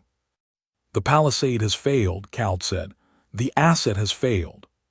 But the settlement has not been relocated, and the order stands, and I have a warship in orbit with a full magazine of kinetic penetrators and a clear line to that wall. If the guns cannot interdict the craft in the air, the cutter will remove the source. There will be no more craft to interdict once there is no more settlement to launch them. He turned back to the technician. Signal the cutter. Firing solution on the Aneth wall. Full penetrator salvo. Ground strike my authority. Overseer, the strike will. The technician stopped, recalculated what was safe to say, said it flat. The wall holds 19,000. A full penetrator salvo on that footprint is total. That is the order, Cald said. And Ada Wren, in the cradle, with the collar cold against her skull, and the sky full of climbing pods, and a warship in high orbit turning to drop its magazine on 19,000 people, felt the last piece of the arithmetic she had been holding for 4 days settle into place, cold and clean and complete. He had done exactly what she had needed him to do. She had known since the night she found the interceptor racks that refusing to name the pods was not enough, that a creature like Cald, denied the kill in the air, would reach for the kill from above, because that was the shape of him, and because a warship in orbit was the one weapon on this whole board that did not need her eyes to find its target. A wall did not move. A cutter did not need a hypersonic designation to drop penetrators on a thing that sat still on the ground. Her silence could hold the guns off the pods forever, and it could not turn one penetrator from that wall. But a penetrator salvo, dropped from high orbit onto a ground target, did not fall slowly. It came down through the atmosphere faster than sound, faster than the gun's own sensors could resolve. A flight of hypersonic bodies screaming down onto the flat.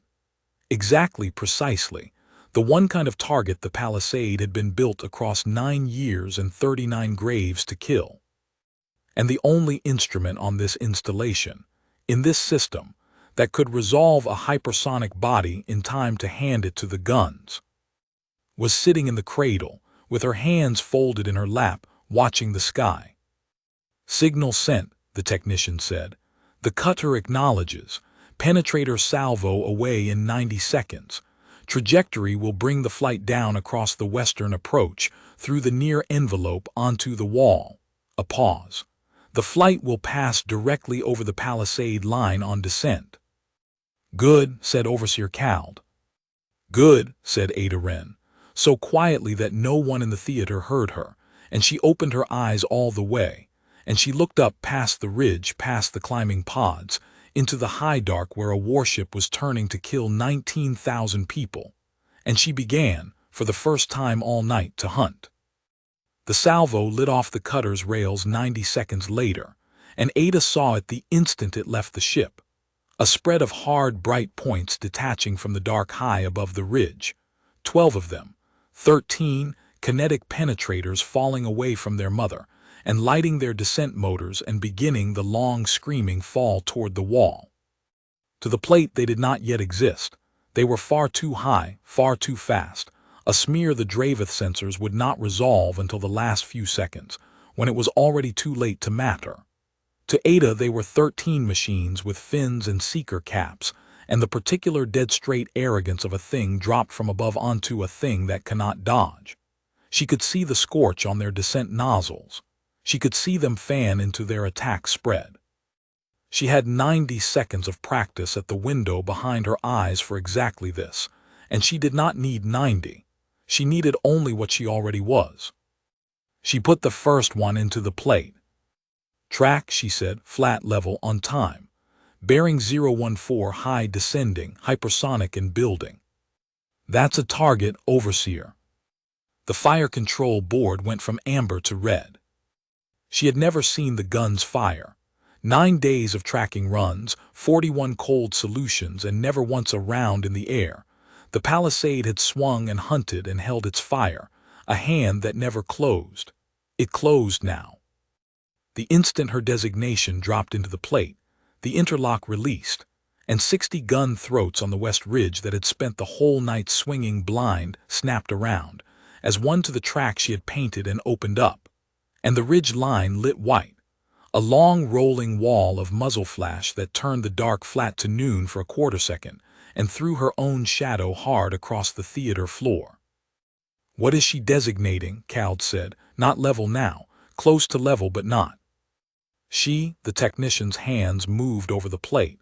She has designated the inbound, the penetrator salvo.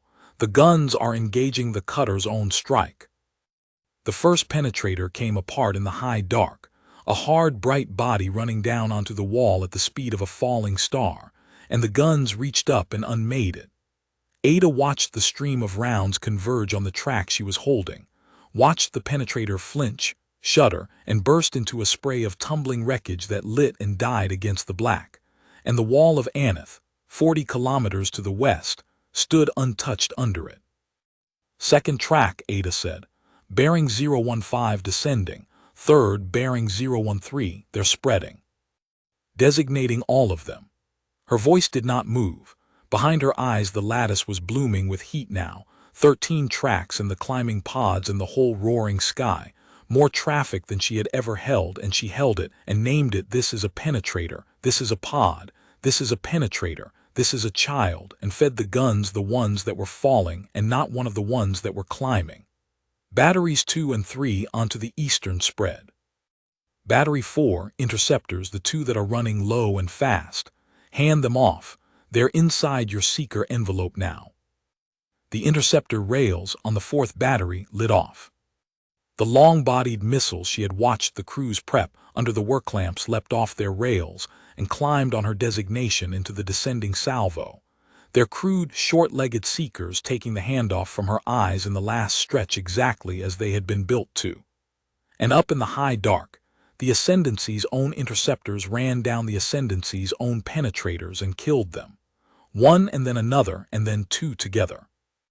Hard white blooms strung across the sky above the ridge like a line of struck matches.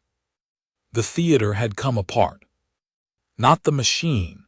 The machine was working perfectly, better than it had ever worked. 60 guns and a battery of missiles all slaved obediently to the eye in the cradle, doing precisely what they were built to do. It was the room that had come apart. The Dravith technicians were half out of their seats. The guild surgeons had flattened against the wall, four-armed shapes with their hands up over their faces against the muzzle glare, and one of them was making the high wet keening the Ilmari made in terror, and another had gone down to a crouch, and the ward's second was shouting something at Ord Talion that Ada could not hear over the guns. Panic ran through the pale violet shapes like current through water. They had built the lattice. They had put it in her. They had told themselves for 9 years that it was a sight-giving thing, a thing they controlled, and now they were watching it swing a client's whole arsenal against the client's own warship, and they understood all at once exactly what they had built and exactly how little of it had ever been theirs.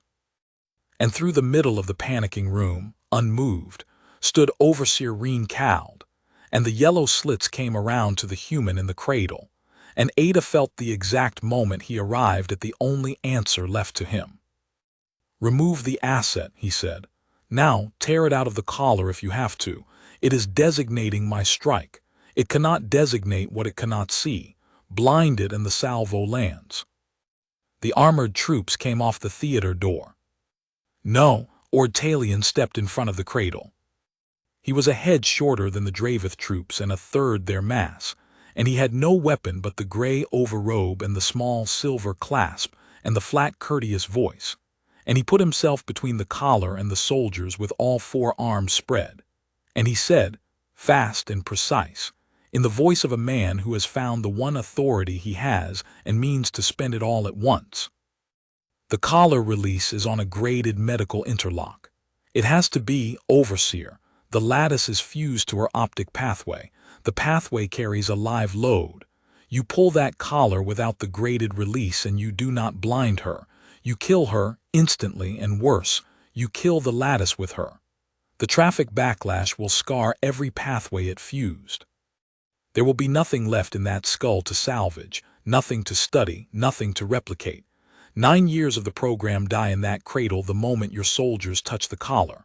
His 4 hands were shaking and his voice was not. You wanted to decide what she was worth. Decide now. Tear her out and lose the only working eye in the program forever, or leave her in the collar and lose one settlement. You cannot have both. I built the interlock. I am telling you the number. The troop stopped. They stopped because Cald had not told them to continue. And Cald had not told them to continue because Cald was, above all the other things he was, a creature who counted cost. And the surgeon had just handed him a bill he had not expected and could not immediately dispute. Ada watched the calculation run behind the sulfur slits. 9 years, 39 graves, the only eye that had ever lived, against one wall of condemned people already emptying itself into the sky. And she kept feeding the guns while he counted, track after track, penetrator after penetrator, the ridge line rolling white and the high dark blooming with the death of his own salvo. How many did the strike carry? Cald said. 13 in the first salvo, the technician said. 12 killed. 1, a pause. 1 is through, low, fast. Battery 2 did not traverse in time. I have it, Ada said. She had it. The 13th penetrator had come in under the spread, low and screaming, a single hard body running the last 10 kilometers onto the wall while the guns were still killing its siblings. And it was the one that would have done what it was sent to do, and she had been holding it in the corner of her eye for 4 full seconds waiting for a battery to come free. Battery 2 came free. She dropped the track into the plate and battery 2 snapped around and reached out and caught the 13th penetrator 2 kilometers short of the wall, and it burst, and the fragments rained down harmless onto the empty salt flat west of Aneth, and the wall, and the 19,000 behind it, and the pods still lifting off its cradle stood. The salvo was dead, all 13. The theater rang with the after silence of the guns, and the smoke rolled off the ridge line into the dark, and the sky above the wall was clean except for the white lines of pods still climbing out, and out, and out. The cutter is reloading, the technician said into the ringing quiet. Second salvo in 110 seconds.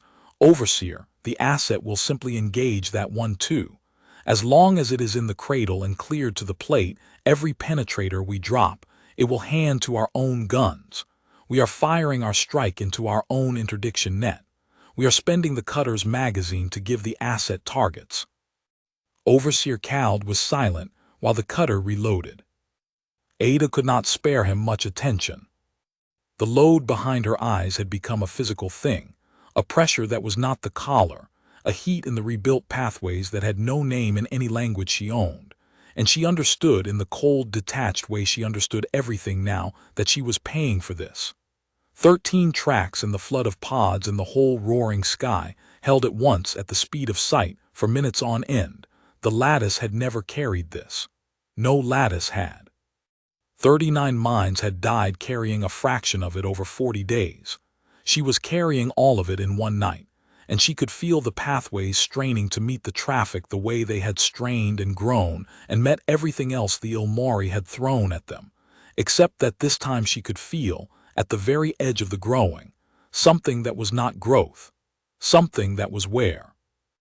A fine grain of static creeping into the corners of her too sharp sight, a place near the top of her left field where the resolve had begun, just slightly, to smear. She filed it, she kept hunting.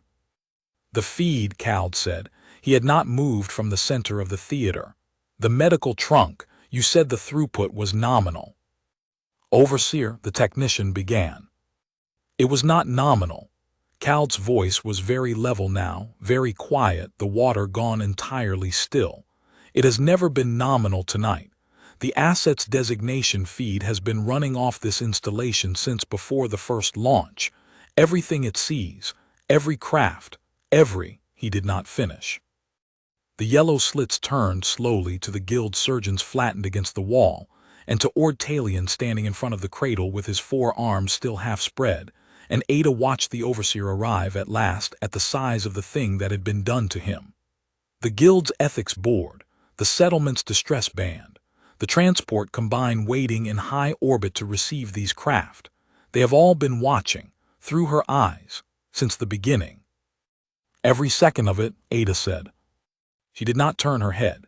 She was killing the second salvo now. It had lit off the cutter's rails and she had put the first 4 into the plate before the technician finished calling the launch, and the ridge line was rolling white again, the guns reaching up into the dark to unmake the Ascendancy's penetrators one after another. They saw the pods, Overseer. They saw the children in the ports. They saw your guns swing to follow me all night and never fire, because I never gave them a settlement to fire at. And now they're watching your own warship drop a full magazine on 19,000 people, and they're watching that same warship's rounds get shot out of the sky by that warship's own guns, because the eye you built to aim them decided the only targets in this system tonight were the ones you sent. She fed Battery 3 the 5th penetrator. It burst 2 kilometers up. There's no operation to write clean after this. There's no record to seal. Whatever you do to me now, everyone who matters already saw what this was. You didn't move up the schedule to beat the settlement. You moved it up to beat the witnesses, and the witnesses have been in the room the whole time. The second salvo died the way the first had.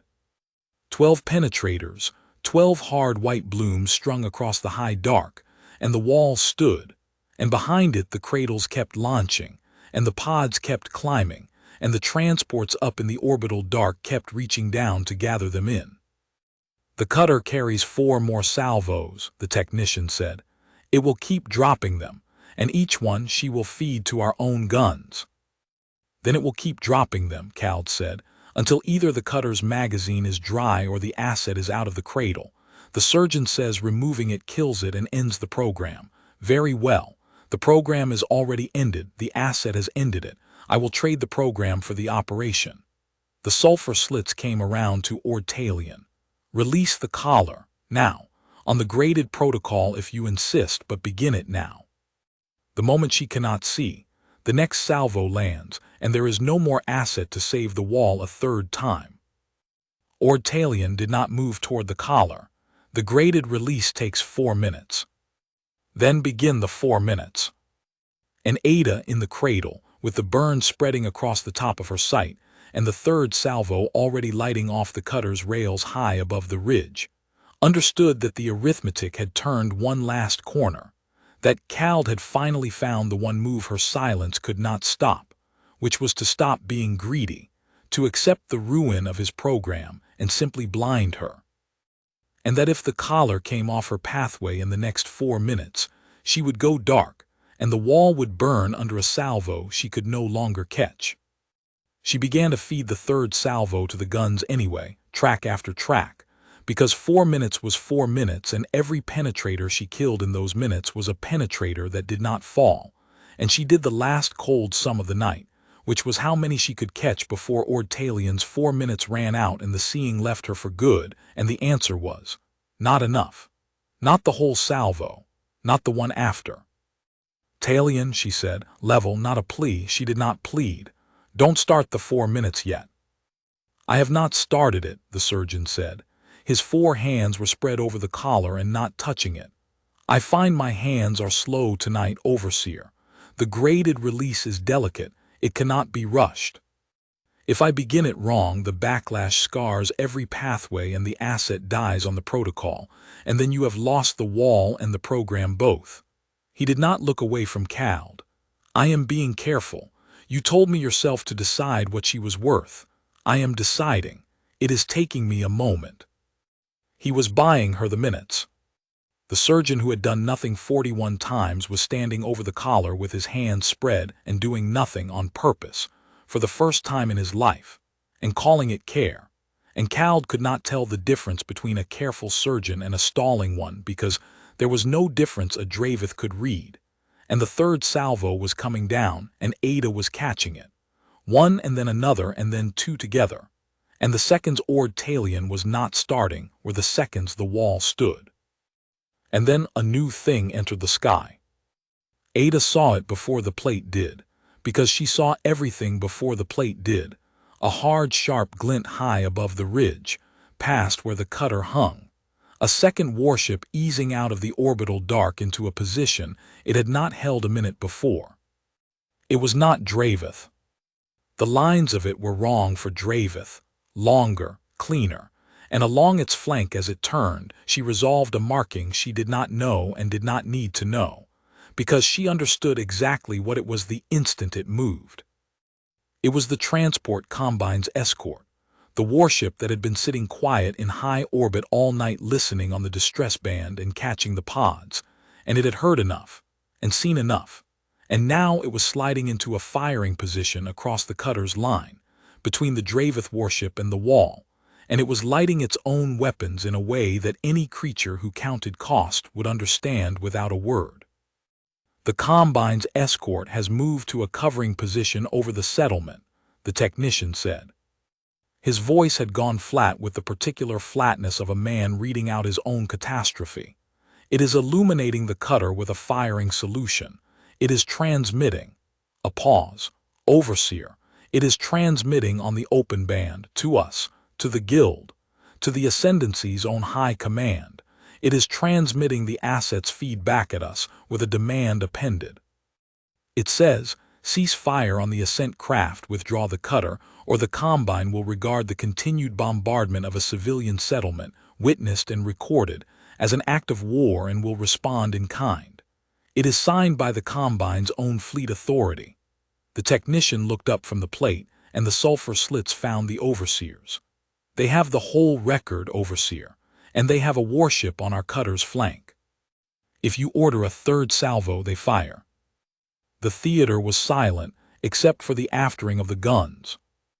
Overseer Reen Cald stood in the middle of it, armored and unhurried, and Ada, feeding the last stray fragments of the second salvo to the guns, the static creeping now across the whole top of her left field, the wear turning slowly to a burn, watched the creature count the last of his costs.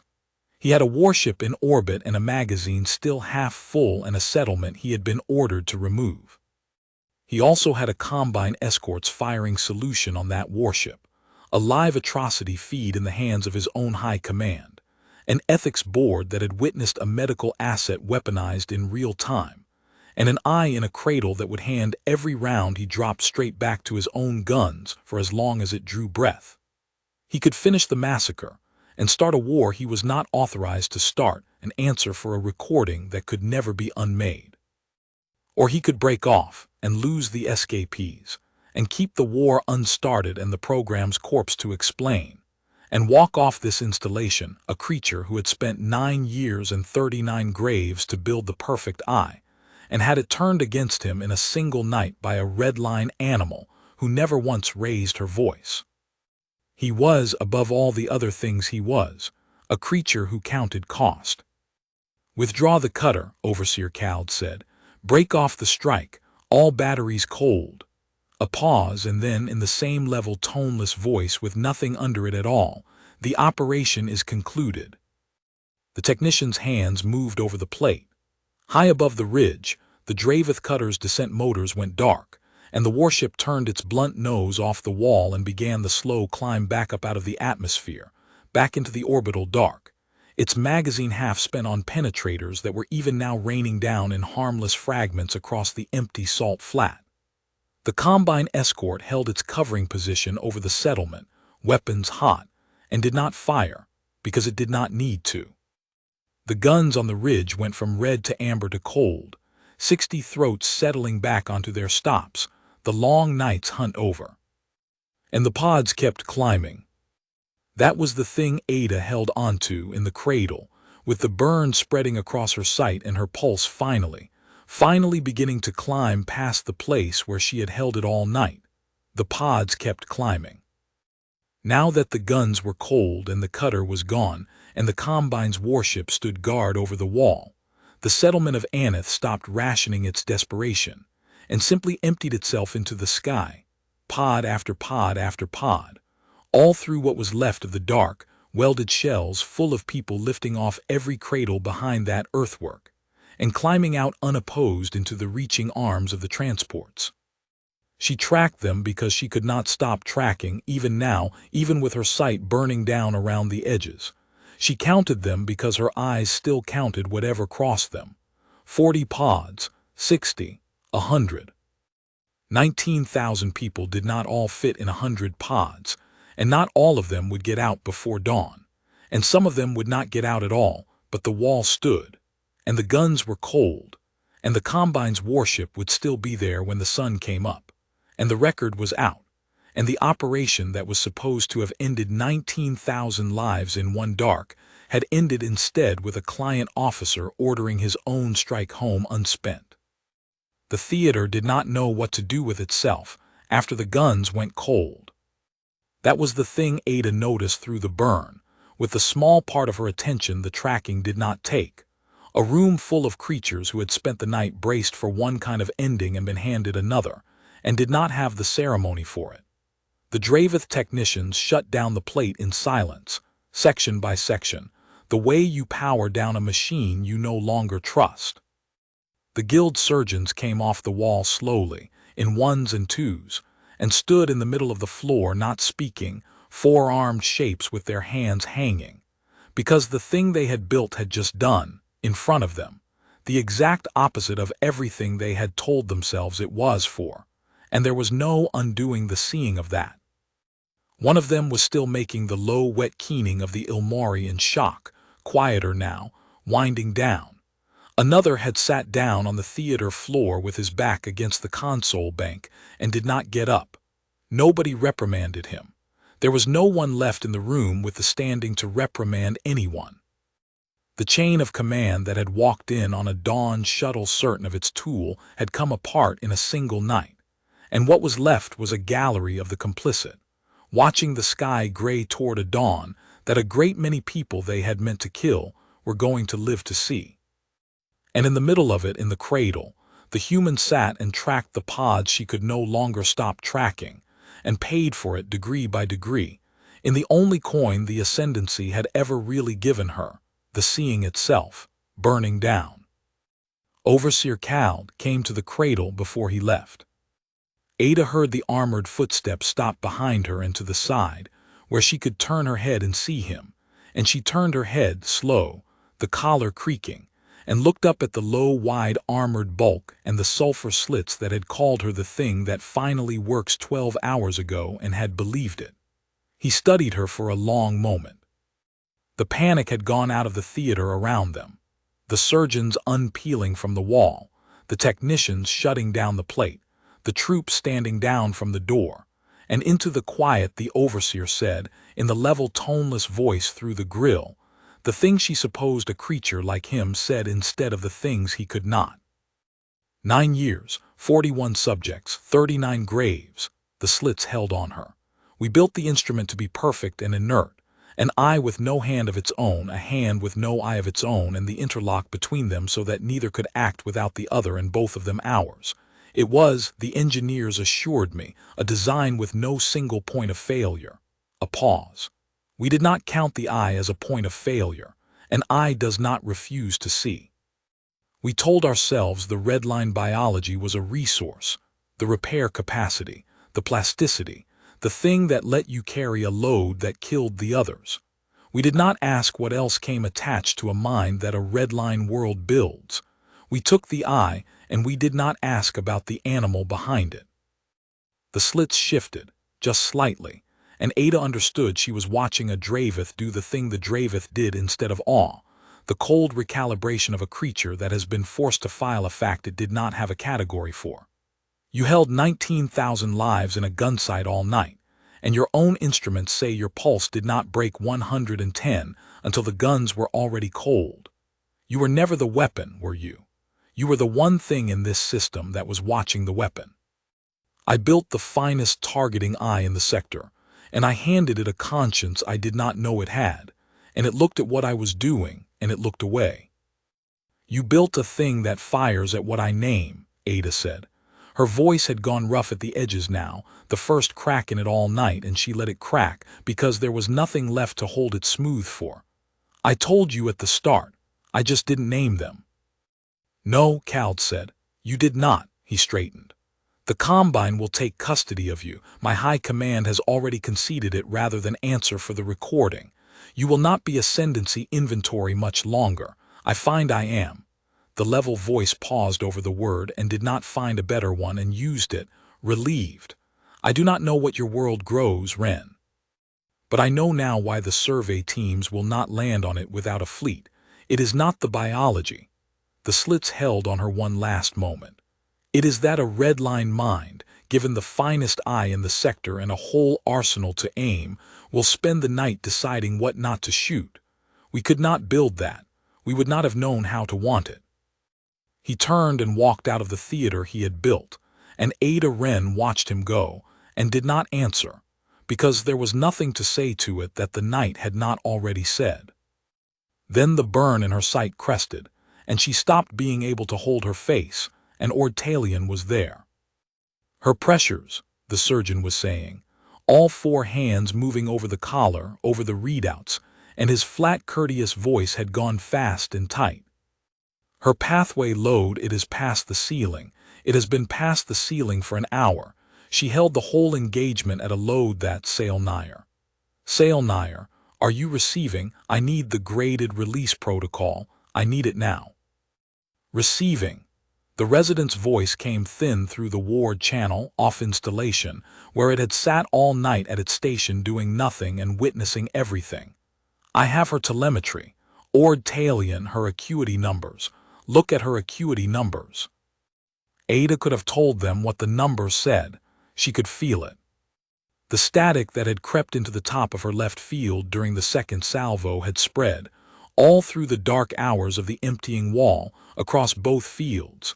A fine gray grain settling over the impossible sharpness the Ilmori had given her, dimming it, softening it, taking it down.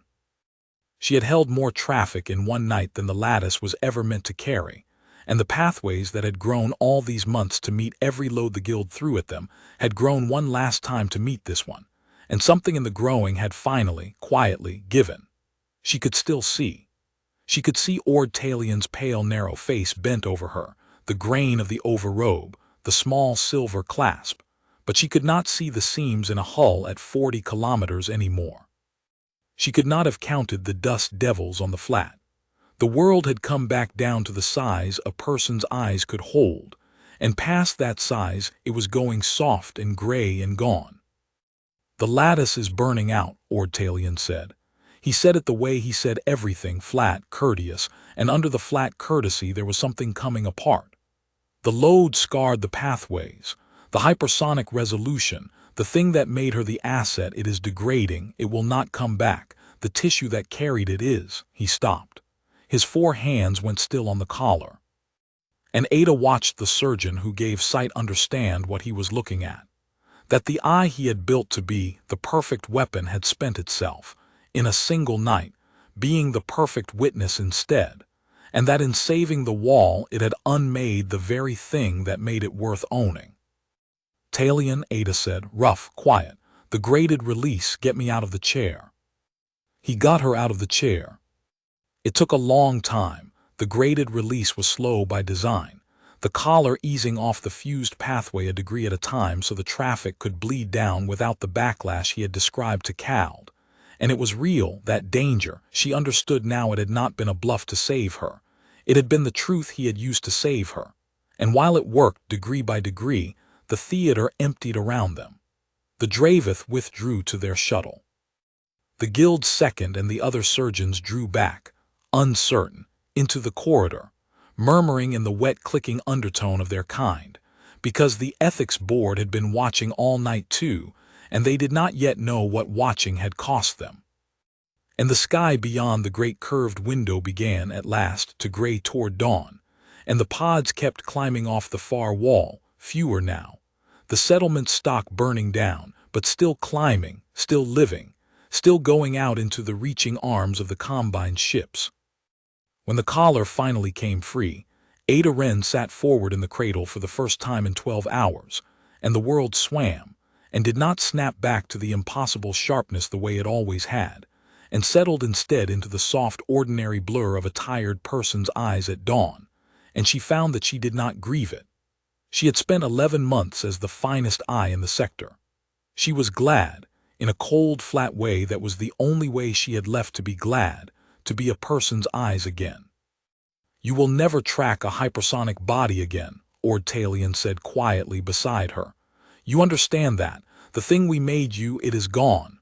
You spent it." "I know. You knew you would, when you started. You knew what the load would do." "I did the arithmetic," Ada said. 19,000 people or the seams on a hull at 40 kilometers. She looked at him, and the pale, narrow face was soft and blurred now, a person's eye's view of it, and that was all right. "It wasn't a hard sum, Talion. You'd have done it too if they'd built the lattice into you instead of your hands." The surgeon was quiet for a long moment. Then he reached up with the small ventral arm, the fine one, the one that had given sight to 1,100 of his people's young before the contracts changed, and the client changed and the work changed, and he unpinned the small silver clasp from his overrobe.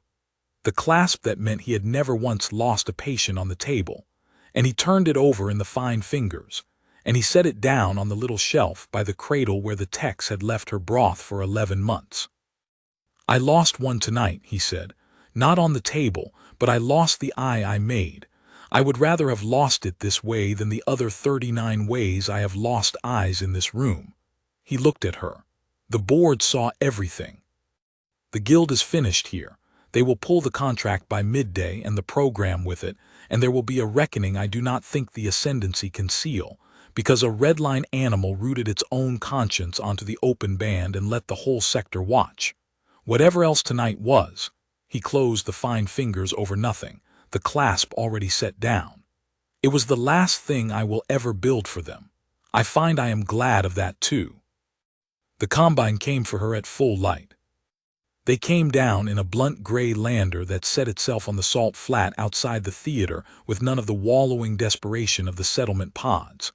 A proper craft, built in proper yards, and the people who came out of it were not any species Ada had a name for, tall and slow, and draped in the pale coats of a shipping authority rather than armor. And they moved through the installation with the unhurried certainty of people who had a warship overhead and a recording in hand, and no doubt at all about how the next hours would go. They took the plate. They took the fire control logs, though they already had the whole of it off the open band. They took statements from the guild surgeons, who gave them, and from the Draveth technicians, who did not, and it did not matter either way, because the record was the record, and the record could not be unmade. And they took Ada Wren, but they took her the way you take a person, and not the way you take inventory, which she noticed and filed, and did not yet trust.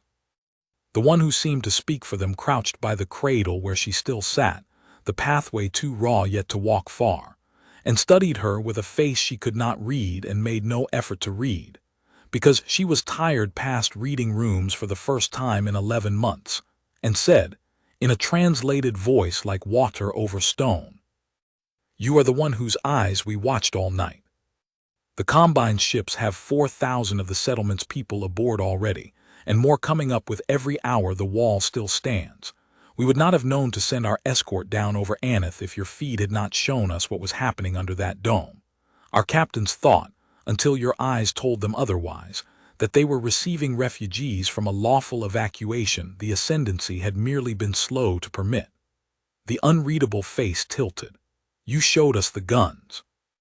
You showed us the children in the ports. You held 19,000 strangers in the one place a whole arsenal could not reach all night, and you rooted the proof of it to every authority that could act, and you did it from inside a collar as property, with your own site burning down as the price. The Combine does not have a category for what you did. We have decided to treat it as a debt. I'm bonded, Ada said, to the guild. The ascendancy holds the paper. The guild's paper burned with the guild's contract at midday, the pale-coated one said. There is no bond. There is a young human whose eyes the ascendancy ruined and whose conscience saved a settlement the ascendancy meant to erase, and a combine that owes her a debt it intends to pay in the only currency that matters to a person who has been property. The face tilted the other way. Passage, anywhere the combine flies. And no collar at the end of it. Ada looked at the blur of the pale coat, the soft gray shapes of the combine people moving through the theater that had held her for 11 months, and past them, through the great curved window, at the far wall where the pod still climbed in the full light of morning, thinner and thinner now, the settlement burning down the last of its welded shells into a sky that no longer had a firing line in it. How many get out, she said, before the wall runs dry? Most, we think. Not all. The ascendancy will not launch on them now, not with our escort overhead and the whole sector watching, but the settlement's craft are crude and its cradles are few, and there are 19,000 of them. Some will still be inside the wall when the last pod goes up. The pale-coated one was quiet a moment. It is not a clean rescue. There is no such thing. But it is thousands who would be ash by now if the ascendancy built had done what the ascendancy built it to do. You should hold onto that number, whatever it turns out to be. It is a real number and you made it real. They carried her out to the lander when the pathway had settled enough to move her. And on the salt flat, in the full hard light of the risen sun, with the theater at her back and the combine's blunt gray craft ahead, and the far wall of Aneth still lofting its thin stream of pods into the morning, Ada Wren stopped them, and turned her ruined, too ordinary eyes to the West Ridge one last time, and looked at the thing she had spent everything to see clearly and could not see clearly any more. The wall, the sheds, the lamp towers. The thousands she had never once resolved into faces and now never would. It was a soft gray smudge on the horizon. It looked from here with these eyes, almost like a town. She let it look like a town. It had earned that from her, and she had earned it back. Sale Nair was waiting at the lander. The resident had come across on the guild's shuttle at first light, against orders, into the middle of a reckoning that was going to swallow every surgeon who had worked the program, and stood now by the combine craft in the plain resident's overrobe with the ventral arm held close, and there was nothing neutral left in the young face at all. The fright was gone. What had replaced it was not peace. Ada did not think this one would ever have peace, not with 39 numbers written in a log in that careful hand. But it was something on the far side of the fright, something that had spent the nothing at last and lived. I witnessed, Sale Nair said, all of it the way you asked. The board has the whole record, your feed, my telemetry, the moment the gun swung to Cal's own salvo, all of it, time-stamped, unsealable. They convened at dawn. The Guild's charter forbids weaponizing a medical augmentation. It has forbidden it for 200 years. Nobody enforced it because nobody outside the theater ever saw. Now everybody saw. The residents' 4 hands were still. There will be a reckoning. Ord Talion will lose the Guild. So will I, so will everyone who wrote a number and did nothing. A pause. I find I do not mind. I have wanted to walk into the sea since the 4th subject. Now I think instead I will go and speak, to whatever board or court or authority will hear it, for as long as it takes, about what the lattice was and what it was for and what it did to Thren, who had the most beautiful voice I have ever heard, and to 38 others, and about the one who lived long enough to end it. I think that is a better use of the nothing than the sea. It is, Ada said. Your eyes. The resident's voice dropped. The Combine's physicians will tell you what I already know. The hypersonic resolution is gone, the scarring is fixed. You will see as a person sees and never again as the asset saw. I am sorry. We should never have built the thing that let you do it. But the ventral arm lifted and stopped and lowered again, a gesture Ada still had no translation for.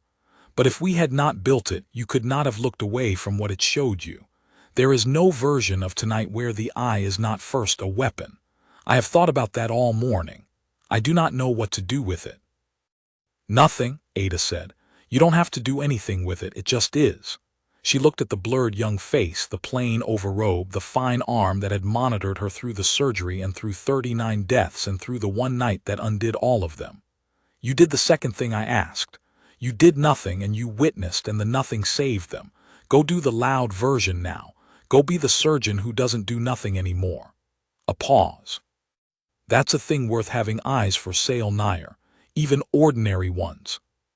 The resident looked at her for a long moment. Then the young Ilmari did a thing Ada had never seen one of them do, had not known they could do, reached out with all four arms, the three working ones and the fine ventral one both, and folded them briefly around the human's shoulders, a shape that needed no translation in any language anywhere, and let her go and stepped back and did not say goodbye, because the Ilmari had 100 words for tissue and none for cruelty, and it turned out none for this either, and did not need one. Ada Wren went up into the Combine's lander, and the blunt gray craft lifted off the salt flat, and climbed, and did not wallow, and carried her up through the morning sky and out of the world that had owned her, past the West Ridge and the cold guns and the thinning stream of pods, up toward the Combine's ships and the 4,000 and counting that were already aboard them, up into a dark that no longer had a firing line in it anywhere at all. The number, when it was finished, was 11,000 and some. Ada learned it 3 days later, in a clean, bright cabin aboard the Combine's receiving ship, from a pale-coated clerk who came to take her account of the night and stayed to answer the only question she asked. 11,400, give or take the count still being reconciled, out of the 19,000 behind the wall of Aneth. The rest had not made it. The settlement's cradles were few, and its welded shells were crude, and the dawn had come before the last of them could climb, and when the Combine's ships finally stood off, unwilling to send unarmed landers down into ascendancy airspace even under their warships' guns, there had still been thousands inside the earthwork who could not be reached. The ascendancy had them now. What the ascendancy would do with a settlement it had just been prevented, on the open band in front of the whole sector, from erasing, no one could yet say. The Combine was pressing. The Combine had leverage it had not had before dawn, and it was spending it. 11,400. Ada held the number the way the pale-coated one on the salt flat had told her to hold it, as a real thing, a thing she had made real, and she did not let herself round it up toward the 19 or down toward the one still behind the wall. It was the number. It was not clean. There was no such thing. She had known that going in, the way she knew everything now, faster than the wanting could argue with it. The record did what a record does when it cannot be sealed. It spread. The Combine put the whole of it before every authority that would receive it. The feed, the telemetry, the time-stamped moment the Palisade's own guns had swung to kill the Ascendancy's own salvo, and the Ascendancy denied, as a power that size always denies, that any of it was what it plainly was. There had been, the Ascendancy statement said, a lawful resettlement, a regrettable equipment failure, a rogue medical asset supplied by a guild whose negligence the Ascendancy deeply regretted. But the feed had gone out through a human's eyes in real time to too many watchers at once, and a denial only works when there is a single thread to cut, and there was no single thread. There were the Combine's captains who had seen the children in the ports. There was the Guild's Ethics Board, which had convened at dawn, and seeing its 200-year charter against weaponizing sight broken open in front of it, had done the one thing a guild will always do to survive a scandal, which is find the smallest number of its own to burn and burn them publicly. There were 39 names in a careful hand in a monitoring log that a resident named Sale Nair carried out of the theater and would not stop reading aloud to anyone who would convene to hear it. The denial held nowhere, because there was nowhere left to hold it. Overseer Reen Cald was recalled. Ada heard that later too, second-hand, filtered through combined clerks and the slow gossip of a receiving ship. He was not tried, a power that size does not try its officers for a failed operation, only for a failure that costs it, but he was recalled, and the program was ended, and the installation on the salt flat was stripped and abandoned, 60 gun throats left rusting on a ridge above an emptied wall. Somewhere in the Ascendancy's records, she supposed, there was a line that closed out 9 years and 41 subjects and 39 graves, and the line would not say what the program had been for, and it would not say why it ended, and anyone who read it in 100 years would not know that it had ended because a debt-bonded human with a new set of eyes had folded her hands in her lap and refused to name a settlement full of children. That was all right. She had not done it for the record. The record was a tool, like the guns, like the interlock. She had done it for the 11,400, and the 11,400 did not need a line in an ascendancy ledger. They were the line. She stayed with the Combine. There was nowhere else to go. The rimward colony that had sold her paper to the debt brokers was a year behind her and had not wanted her even then. And the Combine, having decided to treat her as a debt, was slow and thorough about paying it, the way a shipping authority is slow and thorough about everything. They gave her passage. They gave her, when she asked for work instead of passage, work, not as an asset, not as an eye, but as a person on a receiving ship in a sector that had suddenly a great many refugees moving through it and not enough hands to move them. She was good at it. It turned out that 11 months of learning to read a room full of creatures who meant her harm had also, without her intending it, taught her to read a room full of creatures who were only afraid, and a receiving dock full of frightened people coming up out of the worst night of their lives needed someone who could read them and stay cold and slow their pulse for them the way the training officer on the freighter had once slowed hers. You don't calm them down, she learned to think. You slow down and the calm comes after. She was, the Combine's dock masters said to each other, unusually steady. She did not tell them where she had learned it. Her eyes settled into their ruin. The Combine's physicians confirmed what Sailnire had already told her, and what Ord Talion had already told her, and what she had already known in the cradle with the burn cresting. The hypersonic resolution was gone. The scarred pathways would not regrow it. She would see as a person sees for the rest of her life, and never again as the asset had seen. There was a grief in it that she had expected and mostly did not feel. There was one part of it she had not expected. The lattice, burning down, had not left her sight where it had found it. The ordinary eyes she had been born with were gone too, remade months ago on an Ilmori table, and what was left when the weapon part burned out was something in between, a person's range with a faint stubborn sharpness at the center of it, a little more than she had started with and a great deal less than she had been. She could not track a falling star. She could, across a crowded receiving dock, pick out the one child in a family who was not holding anyone's hand, the one who had come up alone. She found she used that a great deal. It was, she decided, a better thing to be able to see than the seams on a hull at 40 kilometers. It was the part of the gift she would have chosen to keep, if the choosing had ever been hers, which it had not, which was most of what she had learned in 11 months about gifts. The Aneth cases came through her dock in the 9th month. Not the first survivors, those had been received and moved on long before Ada ever worked a dock, in the raw days right after, when the Combine was still fighting the ascendancy for every soul still behind the wall. These were the late ones, the last of the 11,000 and the first of the others, the thousands the ascendancy had held after the operation collapsed and had finally, under a season of combined pressure, and the weight of a record it could not seal, been made to release.